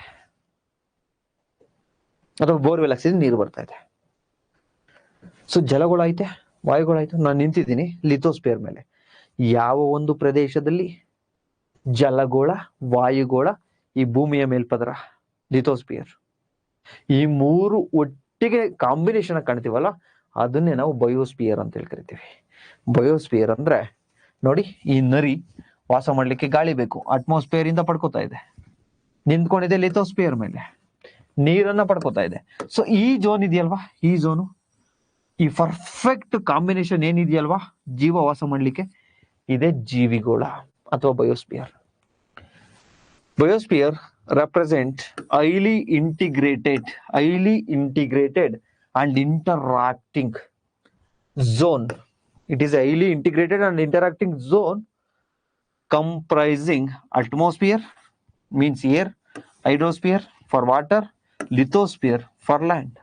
ಇದು ವಾತಾವರಣ, ಜಲಗೋಳ ಮತ್ತೆ ಲಿಥೋಸ್ಪಿಯರ್ ಗಳನ್ನ ಒಳಗೊಂಡಿರ್ತಕ್ಕಂತಹ ಪರಸ್ಪರ ಸಂಯೋಜಿತ ವಲಯವನ್ನ ನಾವು ಲಿಥೋಸ್ಪಿಯರ್ ಅಂತ ಹೇಳ್ಕರ್ತೀವಿ. ಬಯೋಸ್ಪಿಯರ್ ಅಂತ ಹೇಳ್ಕರ್ತೀವಿ. Biosphere is a part of earth where life can exist. ಜೀವಗೋಳವು ಭೂಮಿಯಲ್ಲಿ ಒಂದು ಭಾಗವಾಗಿದ್ದು, ಜೀವವು ಎಲ್ಲಿ ಅಸ್ತಿತ್ವದಲ್ಲಿರುತ್ತಲ್ಲ ಆ ಭಾಗವನ್ನ ನಾವು ಜೀವಗೋಳ ಅಂತ ಹೇಳಿ ಕರಿತಾ ಹೋಗ್ತೇವೆ. ಸೊ ಈಗ ಒಂದು ಸತಿ ಇದೊಂದು ಡಿವಿಷನ್ ಅನ್ನ ಮಾಡೋಣ. ಫಸ್ಟ್ ನೋಡಿ, ಇದೊಂದು ಮೀನು. ಇಟ್ ಮೀನ್ಸ್ ಮೀನು ಒಂದೇ ಇರೋದು, ಇಂಡಿವಿಜುವಲ್ ಜೀವಿ, ಒಂದು ಆರ್ಗನಿಸಮ್ಸ್, ಇದು ಜೀವಿ. ಆ ಮೀನುಗಳ ಗುಂಪು ಬಂತು, ಅವ್ರ ಫ್ಯಾಮಿಲಿ ಎಲ್ಲ ಬಂತು. ಒಬ್ಬ ಮನುಷ್ಯ ಇದ್ರೆ ಜೀವಿ, ನಮ್ಮೆಲ್ಲ ಮನುಷ್ಯರ ಸಂಕುಲ, ಸೇಮ್ ಸ್ಪೀಸೀಸ್, ಒಂದೇ ಪ್ರಭೇದ. ಸೊ ಪಾಪ್ಯುಲೇಷನ್, ಜನಸಂದಣಿ, ಜೀವಿ ಸಂದಣಿ, ಪಾಪ್ಯುಲೇಷನ್ ಸೆಕೆಂಡ್ ಅಂತ. ನೆಕ್ಸ್ಟ್ ಥರ್ಡ್ ಒನ್ ಕಮ್ಯುನಿಟಿ, ಜೀವ ಸಮೂಹ. ನೋಡಿ, ಅಲ್ಲಿ ಒಂದೇ ಜೀವಿ ಇತ್ತ, ಒಂದೇ ಒಂದು ಸೇಮ್ ಸ್ಪೀಸೀಸ್ ಇತ್ತು. ಬಟ್ ಇಲ್ಲಿ ನೋಡಿ, ಏನೋ ಹಾವಿದೆ, ಇಲ್ಲಿ ಫೈಟೋಪ್ಲಾಂಕ್ಟನ್ಸ್ ಏನೋ ಸಸ್ಯ ಇದೆ, ಇಲ್ಲಿ ಇನ್ನೊಂದು ಏನೋ ಒಂದು ಜೀವಿ ಇದೆ, ಇಲ್ಲಿ ಮೀನಿದೆ, ಇಲ್ಲಿ ಏಡಿ ಇದೆ, ಇಲ್ಲಿ ಇನ್ನೊಂದು ದೊಡ್ಡ ಮೀನಿದೆ. ಅಂದ್ರೆ ವಿವಿಧ ಜಾತಿಯ ಗುಂಪುಗಳು, ವಿವಿಧ ಪ್ರಭೇದದ ಗುಂಪುಗಳಿದಾವೆ. ಸೊ ಕಮ್ಯುನಿಟಿ, ಜೀವ ಸಮುದಾಯ. ಮೂರನೇದಾಯ್ತು. ನಾಲ್ಕನೇದು ಎಕೋಸಿಸ್ಟಮ್. ನೋಡಿ, ಇಲ್ಲೆಲ್ಲವೂ ಕೂಡ ಇದೆ, ಎಲ್ಲ ರೀತಿಯ ಕಮ್ಯುನಿಟಿನೂ ಕೂಡ ಇದಾವೆ, ಪ್ಲಸ್ ಅದ್ರ ಜೊತೆಗೆ ಫಿಸಿಕಲ್ ವರ್ಲ್ಡ್ ಕೂಡ ಇದೆ. ಸೊ ಎಕೋಸಿಸ್ಟಮ್ ಅಂದ್ಮೇಲೆ ಬಯೋಸ್ಪಿಯರ್, ಜೀವಗೋಳ. ಅಂದ್ರೆ ಎಲ್ಲಿ ನಮ್ಗೆ ಅಟ್ಮಾಸ್ಫಿಯರ್, ಅದು ಇದು, ನೀರು, ಗಾಳಿ, ಎಲ್ಲ ಬೆಳಕು ಎಲ್ಲನೂ ಸಿಗುತ್ತಲ್ಲ, ಒಂದು ಪರ್ಫೆಕ್ಟ್ ಜೀವ ಒಂದು ವಾಸ ಮಾಡ್ಲಿಕ್ಕೆ, ಅದು ಬಯೋಸ್ಪಿಯರ್. ಸೊ 1 2 3 4 5 ಇವು ವಿವಿಧ ಮಜಲುಗಳು. ಇದನ್ನ ಆರ್ಡರ್ ವೈಸ್ ಬರೆಯಲಿಕ್ಕೆ ನಿಮ್ಗೆ ಎಕ್ಸಾಮ್ ಅಲ್ಲಿ ಕೇಳ್ತಾರೆ. ಸೊ ಈಗ ಫಸ್ಟ್ ಚಾಪ್ಟರ್ನ ಎಂಡ್ ಮಾಡೋದಕ್ಕಿಂತ ಮುಂಚೆ 2 ಕ್ವಶನ್ ಇದಾವೆ ನೋಡಿ. ಹಾಸ್ಟೆಲ್ ವಾರ್ಡನ್ ಅಲ್ಲಿ ಕೇಳಿದ್ದಾರೆ, ಸಿಂಪಲ್. ಭೂಮಿಯ ಮೇಲಿರುವ ಜೀವಕೋಟಿ ಎಂದಿರುವಿನ ನೀರು, ಗಾಳಿ, ಮಣ್ಣಿನ ಗೋಳವನ್ನು ಏನಂತ ಕರಿತೀವಿ ಅಂದ್ರೆ ನೀರಿದೆಯಂತೆ. ಇಟ್ ಮೀನ್ಸ್ ಹೈಡ್ರೋಸ್ಪಿಯರ್, ಜಲಗೋಳ ಇದೆ, ಗಾಳಿ ಇದೆ ಅಂದ್ರೆ ಅಟ್ಮಾಸ್ಫಿಯರ್, ವಾತಾವರಣನೂ ಇದೆ. ನೆಕ್ಸ್ಟ್ ಮಣ್ಣಿನ ಗೋಳ ಅಂದ್ರೆ ಲಿಥೋಸ್ಪಿಯರ್ ಇದೆ. ಸೊ ಈ 3 ಕಾಂಬಿನೇಷನ್ ಏನಂತ ಕರಿತೀವಿ ಅಂತ ಹೇಳಿ ಕ್ವಶನ್. ಸಿಂಪಲ್, ಜೀವಗೋಳ, ಬಯೋಸ್ಪಿಯರ್. ನೆಕ್ಸ್ಟ್ ಎರಡನೇ ನೋಡಿ, which one of the following is best description ಆ ಟರ್ಮ್ ಆಫ್ ಎಕೋಸಿಸ್ಟಮ್. ಜೀವ ಪರಿಸರ ವ್ಯವಸ್ಥೆ ಅತ್ಯುತ್ತಮ ಡೆಫಿನೇಷನ್ ಯಾವುದು ಅಂತ. ಎಕೋಸಿಸ್ಟಮ್ ಅಂದ್ರೆ ನಿಮ್ಗೆ ಹೇಳ್ಕೊಟ್ಟಿದ್ದೀನಿ. ನಂಬರ್ 1, ಯಾವುದೇ ಒಂದು ಪರಿಸರ ವ್ಯವಸ್ಥೆ ಆಗ್ಬೇಕಂದ್ರೆ, ಒಂದು ಎಕೋಸಿಸ್ಟಮ್ ಆಗ್ಬೇಕಂದ್ರೆ ಏನಿರ್ಬೇಕು? ಒಂದು ಜೀವಿ, ಇನ್ನೊಂದು ಜೀವಿಗಳ ನಡುವಿನ ಪರಸ್ಪರ ಅನುವರ್ತನೆ, ಪ್ಲಸ್ ಫಿಸಿಕಲ್ ವರ್ಲ್ಡ್, ಭೌತಿಕ ಪ್ರಪಂಚ ಇರಬೇಕು ಅಂತ ಹೇಳ್ಕೊಟ್ಟಿದ್ದೀನಿ. ಸೊ ಬೆಸ್ಟ್ ಡಿಸ್ಕ್ರಿಪ್ಷನ್ ಯಾವ್ದು ನೋಡಿ, A community of organisms together. ಜೀವಿಗಳ ಸಮುದಾಯ ಪರಸ್ಪರ ಏನು ಇಂಟ್ರಾಕ್ಷನ್ ಮಾಡ್ತವೆ, ಅದು the community of organisms together with the environment. ಒಂದು ಇಲ್ಲಿ ಆರ್ಗನಿಸಮ್ಸ್ ಇದಾವೆ, plus with their environment, physical world, ಅದು 2 ಇದೆ. ಸೊ ಬೆಸ್ಟ್ ಯಾವುದು? Option C. ಸೊ ಅದೇ ನೋಡಿ, A community of organisms interacting which each one another. ಅಂದ್ರೆ ಜೀವಿಗಳು ಸಮುದಾಯವು ಪರಸ್ಪರ ಸಂವಹನವನ್ನು ನಡೀತವೆ. ಅಂದ್ರೆ ಜೀವಿಗಳ ನಡುವೆ ಸಂವಹನ ಕೊಟ್ಟಿದ್ದಾರೆ, ಬಟ್ ಫಿಸಿಕಲ್ ವರ್ಲ್ಡ್ ಬಗ್ಗೆ ಕೇಳಿಲ್ಲಲ್ವಾ ಇಲ್ಲಿ. ಸೊ ಜೀವಿಗಳ ನಡುವೆ ಸಂವರ್ತನೆ ನಡೆದ್ರೆ ಇದನ್ನ ಕಮ್ಯುನಿಟಿ ಅನ್ಬೋದಲ್ವಾ ನಾವು, ಅಥವಾ ಸಮುದಾಯ ಅಂತ ಹೇಳಿ ನಡಿಬೋದಲ್ಲ. ಪ್ರೇಮು, ಇನ್ನೊಂದು ಯಾವ್ದೋ ಒಂದು ಹುಡುಗಿ ಜೊತೆ ಮಾತಾಡ. ಸೊ ಎಲ್ಲರೂ ಮನುಷ್ಯರು, ಸೇಮ್ ಸ್ಪೀಸೀಸ್, ನಮ್ಮ ನಡುವೆ ಇಂಟ್ರಾಕ್ಷನ್ ಆಗ್ತಾ ಇದೆ. ಸೊ ಇದನ್ನ ಕಮ್ಯುನಿಟಿ ಅನ್ಬೋದಲ್ವಾ. ನೆಕ್ಸ್ಟ್ ಆಪ್ಷನ್ ಬಿ ನೋಡಿ, it is a part of earth which is inhabited by the living organisms. ಜೀವಿಗಳು ವಾಸ ಮಾಡ್ತಕ್ಕಂಥ ಭೂಮಿಯ ಒಂದು ಭಾಗ. ಜೀವಿಗಳು ವಾಸ ಮಾಡ್ತಕ್ಕಂಥ ಭೂಮಿಯ ಒಂದು ಭಾಗ. ಜೀವಿಗಳು ಅಲ್ವಾ, ಬಯೋಸ್ಪಿಯರ್ ಅಲ್ವಾ. ಸೊ ಬಯೋಸ್ಪಿಯರ್ ಇದು ಕೇಳಿರೋದು ಯಾವುದು? ಎಕೋಸಿಸ್ಟಮ್ ಅಂದ್ರೆ ಏನು? ಒಂದು ಜೀವಿಗಳ ನಡುವೆ ಇಂಟ್ರಾಕ್ಷನ್ ಇರಬೇಕು, ಇನ್ನೂ ಒಂದು ಜೀವಿಗಳ ನಡುವೆ ಇಂಟ್ರಾಕ್ಷನ್ ಜೊತೆಗೆ ಜೀವಿಗಳು ಭೌತಿಕ ಪ್ರಪಂಚ, ಫಿಸಿಕಲ್ ವರ್ಲ್ಡ್ ನ ಜೊತೆಗೆ. ಸೊ ಬೆಸ್ಟ್ ಇದೆ ಅಲ್ವಾ. The community of organisms together with the environment. ಅವರವರೇ interaction plus environment. The best description ಅಲ್ವಾ, ಡಿಸ್ಕ್ರಿಪ್ಷನ್. ಮತ್ತೆ ನೋಡಿ, the flora and fauna geographical area ಅಂದ್ರೆ ಇಲ್ಲಿ ಗಿಡ ಮರಗಳು ಪ್ರಾಣಿ ಪಕ್ಷಿಗಳಿದಾವಂತೆ. ಸೊ ಗಿಡ ಮರಗಳು ಪ್ರಾಣಿ ಪಕ್ಷಿಗಳು ಇದಾವೆ ಅಂದ ಮಾತ್ರಕ್ಕೆ ನಾವ್ ಇದನ್ನ ಎಕೋಸಿಸ್ಟಮ್ ಅಂತ ಅನ್ನಲ್ಲ. ಎಕೋಸಿಸ್ಟಮ್ ಅನ್ಬೇಕಂದ್ರೆ ಫಿಸಿಕಲ್ ವರ್ಲ್ಡ್ ನ ಜೊತೆಗೆ ಇಂಟ್ರಾಕ್ಷನ್ ಇರಬೇಕು, ಅವ್ರ ನಡುವೆ ಇಂಟ್ರಾಕ್ಷನ್ ಇರಬೇಕು. ಕೇವಲ ಸಿಕ್ಕಾಪಟ್ಟೆ ಗಿಡಗಳು ಪ್ರಾಣಿ ಪಕ್ಷಿಗಳು ಇದಾವೆ ಅಂದ್ರೆ ಇದನ್ನ ಬಯೋಡೈವರ್ಸಿಟಿ ಅಂತ ಹೇಳಿ ಕರಿತೀವಿ. ನಿಮಗೆ ಬಯೋಡೈವರ್ಸಿಟಿ ಬಂದಾಗ ಹೇಳ್ಕೊಡ್ತೀನಿ, ಜೀವ ವೈವಿಧ್ಯತೆ ಅಂತ ಹೇಳಿ ಕರಿತಾ ಹೋಗ್ತೀವಿ. ಇದು ನೆಕ್ಸ್ಟ್ ನಾನು ಈಗ ಹೇಳ್ಕೊಟ್ನಲ್ವಾ, ಯಾವುದು, if tropical rain forest removed it does not regenerated quickly. Tropical rain forest ಮಳೆ ಕಾಡುಗಳನ್ನೇನಾದ್ರೂ ನಾಶ ಆಯ್ತು ಅನ್ಕೊಳ್ಳಿ, ಮತ್ತೆ ಬೇಗ ಬೆಳೆಯಲ್ದು. ಯಾಕೆ ಬೇಗ ಬೆಳೆಯಲ್ಲ ನಿಮ್ಗೆ ಹೇಳ್ಕೊಟ್ನಲ್ಲ, ಯಾಕೆ? The soil of the rain forest deficient in nutrient. ಬೇಗ ಬೆಳಿಬೇಕು ಅಂದ್ರೆ ಮತ್ತೆ ಬೀಜ ಹಾಕ್ಬೇಕು, ಬೀಜ ಬಿದ್ದಿದ್ದು ಮೇಲ್ಗಡೆ ನ್ಯೂಟ್ರಿಷನ್ ಇರಲ್ಲ. ಸೊ ಡಿಫಿಸಿಯೆಂಟ್ ಇನ್ ನ್ಯೂಟ್ರಿಷನ್ 2012 UPSC ಕೇಳಿದ್ದಾರೆ. ಮಳೆ ಕಾಡುಗಳಲ್ಲಿ ಮಣ್ಣುಗಳಿರ್ತಕ್ಕಂಥ ಪೋಷಕಾಂಶದ ಕೊರತೆ ಇದಕ್ಕೆ ಕಾರಣ. ಇದನ್ನು ನಿಮ್ಗೆ ಲಿಮಿಟಿಂಗ್ ಫ್ಯಾಕ್ಟರ್ಸ್ ನಲ್ಲಿ ಹೇಳ್ಕೊಟ್ನಲ್ವಾ, ಸೇಮ್ ಕಾನ್ಸೆಪ್ಟ್ 2012ರಲ್ಲಿ UPSC ಕೇಳಿದ್ದಾರೆ. ಐ ಹೋಪ್ ತಮ್ಗೆ ಇದು ಇಷ್ಟ ಆಗಿದೆ ಅನ್ಕೋತೀನಿ. ಸೊ ಅದಕ್ಕೋಸ್ಕರ ಯಾರಾದ್ರೂ PSI ಕೋರ್ಸ್ಗೆ ಜಾಯ್ನ್ ಆಗೋಂಗಿದ್ರೆ 4444 paper 1 paper 2 UPSC level classes, UPSC ಗುಣಮಟ್ಟದ್ದು. ನೆಕ್ಸ್ಟ್ ಈ ಸತಿ UPSC ಬರೀತಾ ಇದ್ರೆ ತಮಗೆ ಕಂಪ್ಲೀಟ್ ಎಕನಾಮಿ, ಎನ್ವೈರನ್ಮೆಂಟ್, ಕಾನ್ಸ್ಟಿಟ್ಯೂಷನ್, UPSCಗೆ ಹೆಚ್ಚು ಕಮ್ಮಿ ನಿಮ್ಮ ಫಿಲಿಮ್ಸ್ ಕ್ಲಿಯರ್ ಆಗಲಿಕ್ಕೆ 60% ಇವು ಬೇಕು. ಈ 60% ಅನ್ನ ನಾನೇ ಮಾಡ್ಕೊಡ್ತಾ ಇದ್ದೀನಿ. ಕೇವಲ 1499 UPSC and KPSC combo. Next SDA, FDA, next KS ಮತ್ತೆ ಗ್ರೂಪ್ ಸಿ ರೆಡಿ ಆಗ್ತಾ ಇದ್ರೆ ತಾವುಗಳು ಈ ಕೋರ್ಸ್ ಅನ್ನ ಪರ್ಚೇಸ್ ಮಾಡಬಹುದು.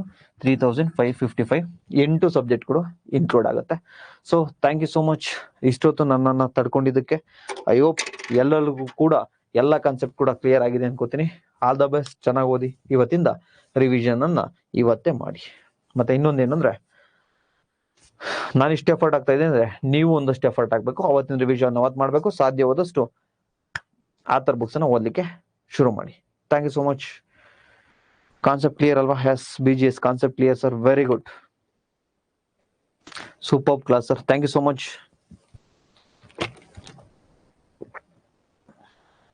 ಅಯ್ಯಪ್ಪ, ಯಾ ಅಂತ ಮಾಡಿದಿರ, ಏನ್ ಯಾ? ಎಸ್, ನೋಟ್ಸ್ ಎಲ್ಲಿ ಸಿಗುತ್ತೆ? ಸೊ ಥ್ಯಾಂಕ್ ಯು ಎಲ್ರಿಗೂ ಕೂಡ welcome. It's my duty. Notes ಎಲ್ಲಿ ಸಿಗುತ್ತೆ ಅಂದ್ರೆ, ಒಂದು ನೀವು ನೋಟ್ ಸೆಕ್ಷನ್ ಅಲ್ಲಿ ಇರುತ್ತೆ.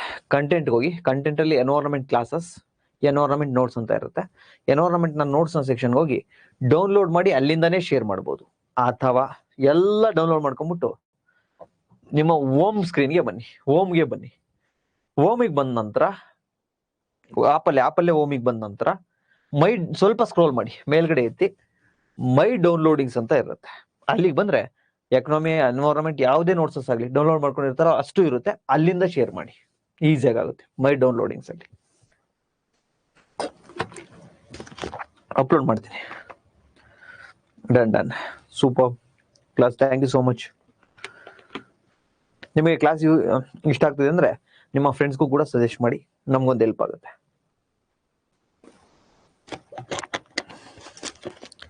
Thank you Siddu sir, welcome sir. Sanganagouda Pujari, welcome sir. Okay, ಎಲ್ರಿಗೂ ಕೂಡ ಬಾಬಾಯ್ ಹೇಳ್ತಕ್ಕಂಥ ಸಮಯ. ಟೇಕ್ ಕೇರ್, ಚೆನ್ನಾಗಿ ಓದಿ ಅಯ್ಯಪ್ಪ. Bye, take care.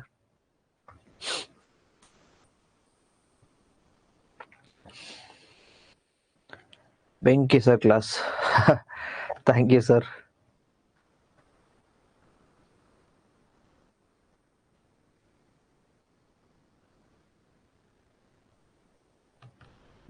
ಮತ್ತೆ ಇನ್ನೊಂದು ಹೇಳ್ಬೇಕು, ಏನು ಅಂದ್ರೆ ಇವತ್ತು ನಾನು ಎಕನಾಮಿನಲ್ಲೇ ನಿಮ್ಗೂ ಕೂಡ ಹಾಕಿದ್ದೀನಿ. ಯಾರ್ಯಾರು ಎನ್ವೈರನ್ಮೆಂಟ್ ಅನ್ನ ಪರ್ಚೇಸ್ ಮಾಡಿಲ್ಲ ದಯವಿಟ್ಟು ಪರ್ಚೇಸ್ ಮಾಡಿ. 499. ನಾಳೆಯಿಂದ ಎಕನಾಮಿನಲ್ಲಿ ಇರಲ್ಲ ಸರ್. ಒಂದೇನು ಗೊತ್ತಾ, PYQ ಹಳೆ SDA ಕ್ವಶನ್ ಪೇಪರ್ ಬೇಡ, ಯಾಕಂದ್ರೆ ತುಂಬಾ ಈಸಿ ಇರ್ತವೆ. ಸೊ ದಯವಿಟ್ಟು ಬೇಡ, ಸುಮ್ಮನೆ ಟೈಮ್ ವೇಸ್ಟು. ಸೊ ನಾವು ಬೆಸ್ಟ್ ಏನ್ ಮಾಡೋಣ ಅಂದ್ರೆ CDS ಅಥವಾ PSI ಸಾರಿ UPSC ಇಂದ ತೆಗೆದುಕೊಂಡು ಮಾಡೋಣ. ಅಷ್ಟು ಕಷ್ಟದ ಪ್ರಶ್ನೆಗಳನ್ನ ನೀವು ಬಿಡಿಸ್ತೀರಾ ಅಂದ್ರೆ ಇಲ್ಲಿ ಈಸಿ ಪ್ರಶ್ನೆ ಈಸಿಯಾಗಿ ಬಿಡಿಸ್ತೀರಾ. ಓಕೆನಾ? ಒಂದು ಕ್ಲಾಸ್ ನೋಟ್ಸ್, ಒಂದು ಆಥರ್ ಬುಕ್ಸ್ ಇಷ್ಟನ್ನ ಓದಿ ಸಾಲಿಡ್ ಪ್ರಿಪರೇಷನ್. ನಿಮಗೆ ಕಾನ್ಸೆಪ್ಟ್ ಎಲ್ಲವನ್ನು ಕೂಡ ನಾನು ಹೇಳ್ಕೊಡ್ತೀನಿ, ಡೋಂಟ್ ವರಿ.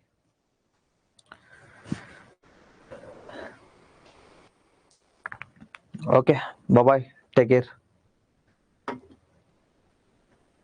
ಮತ್ತೆ ನಿಮ್ಗೆ STA ಕ್ವಶನ್ ಪೇಪರ್ ಇಂದಾನೆ STA ರಿಪಿಟೇಷನ್ ಆಗಲ್ಲ. ಇತ್ತೀಚಿನ ಟ್ರೆಂಡ್ ಚೇಂಜ್ ಆಗಿರೋದ್ರಿಂದ UPSC ಮತ್ತೆ CDS ಇಂದ ತೆಗಿತಿದ್ದಾನೆ, KS ಇಂದ ತೆಗಿತಾ ಇದ್ದೀನಿ. ಸೊ ನಾನು KS ಮತ್ತೆ UPSC CDS ಕ್ವಶನ್ ಪೇಪರ್ ಅನ್ನ ತರ್ತೀನಿ. ಓಕೆನಾ?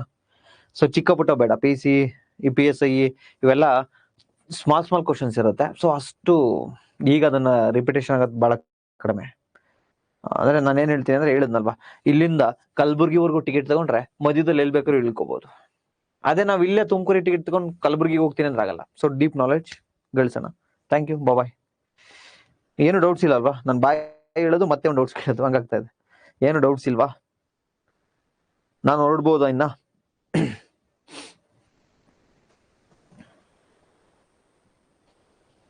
ಓಕೆ, ಡನ್, ಬಾಯ್.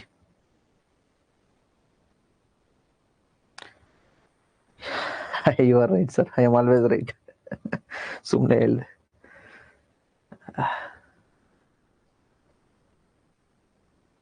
ಎಸ್, ಆಫ್ಟರ್ ಚಾಪ್ಟರ್ ನಾನು ಕಂಪ್ಲೀಟ್ POQ ಸೀರೀಸ್ ಮಾಡ್ತೀನಿ ಖಂಡಿತ. ನಾನು ನೋಡಿ ಎಕನಾಮಿನೂ ಪ್ರಾಮಿಸ್ ಮಾಡಿದ್ದೀನಿ. ಎಕನಾಮಿದು ಒಂದು ನಿಮಗೆ ಎಕ್ಸಾಮ್ ಟೈಮಲ್ಲಿ ರಿವಿಷನ್ ಕಂಪ್ಲೀಟ್ ಒಂದು 6 ಅವರ್ ಅಥವಾ 12 ಅವರ್ ಕ್ಲಾಸ್ ಮಾಡ್ತೀನಿ. ಏನೋ ಮಾಡ್ತೀನಿ, ಎಲ್ಲ ಮಾಡ್ತೀನಿ, ಡೋಂಟ್ ವರಿ.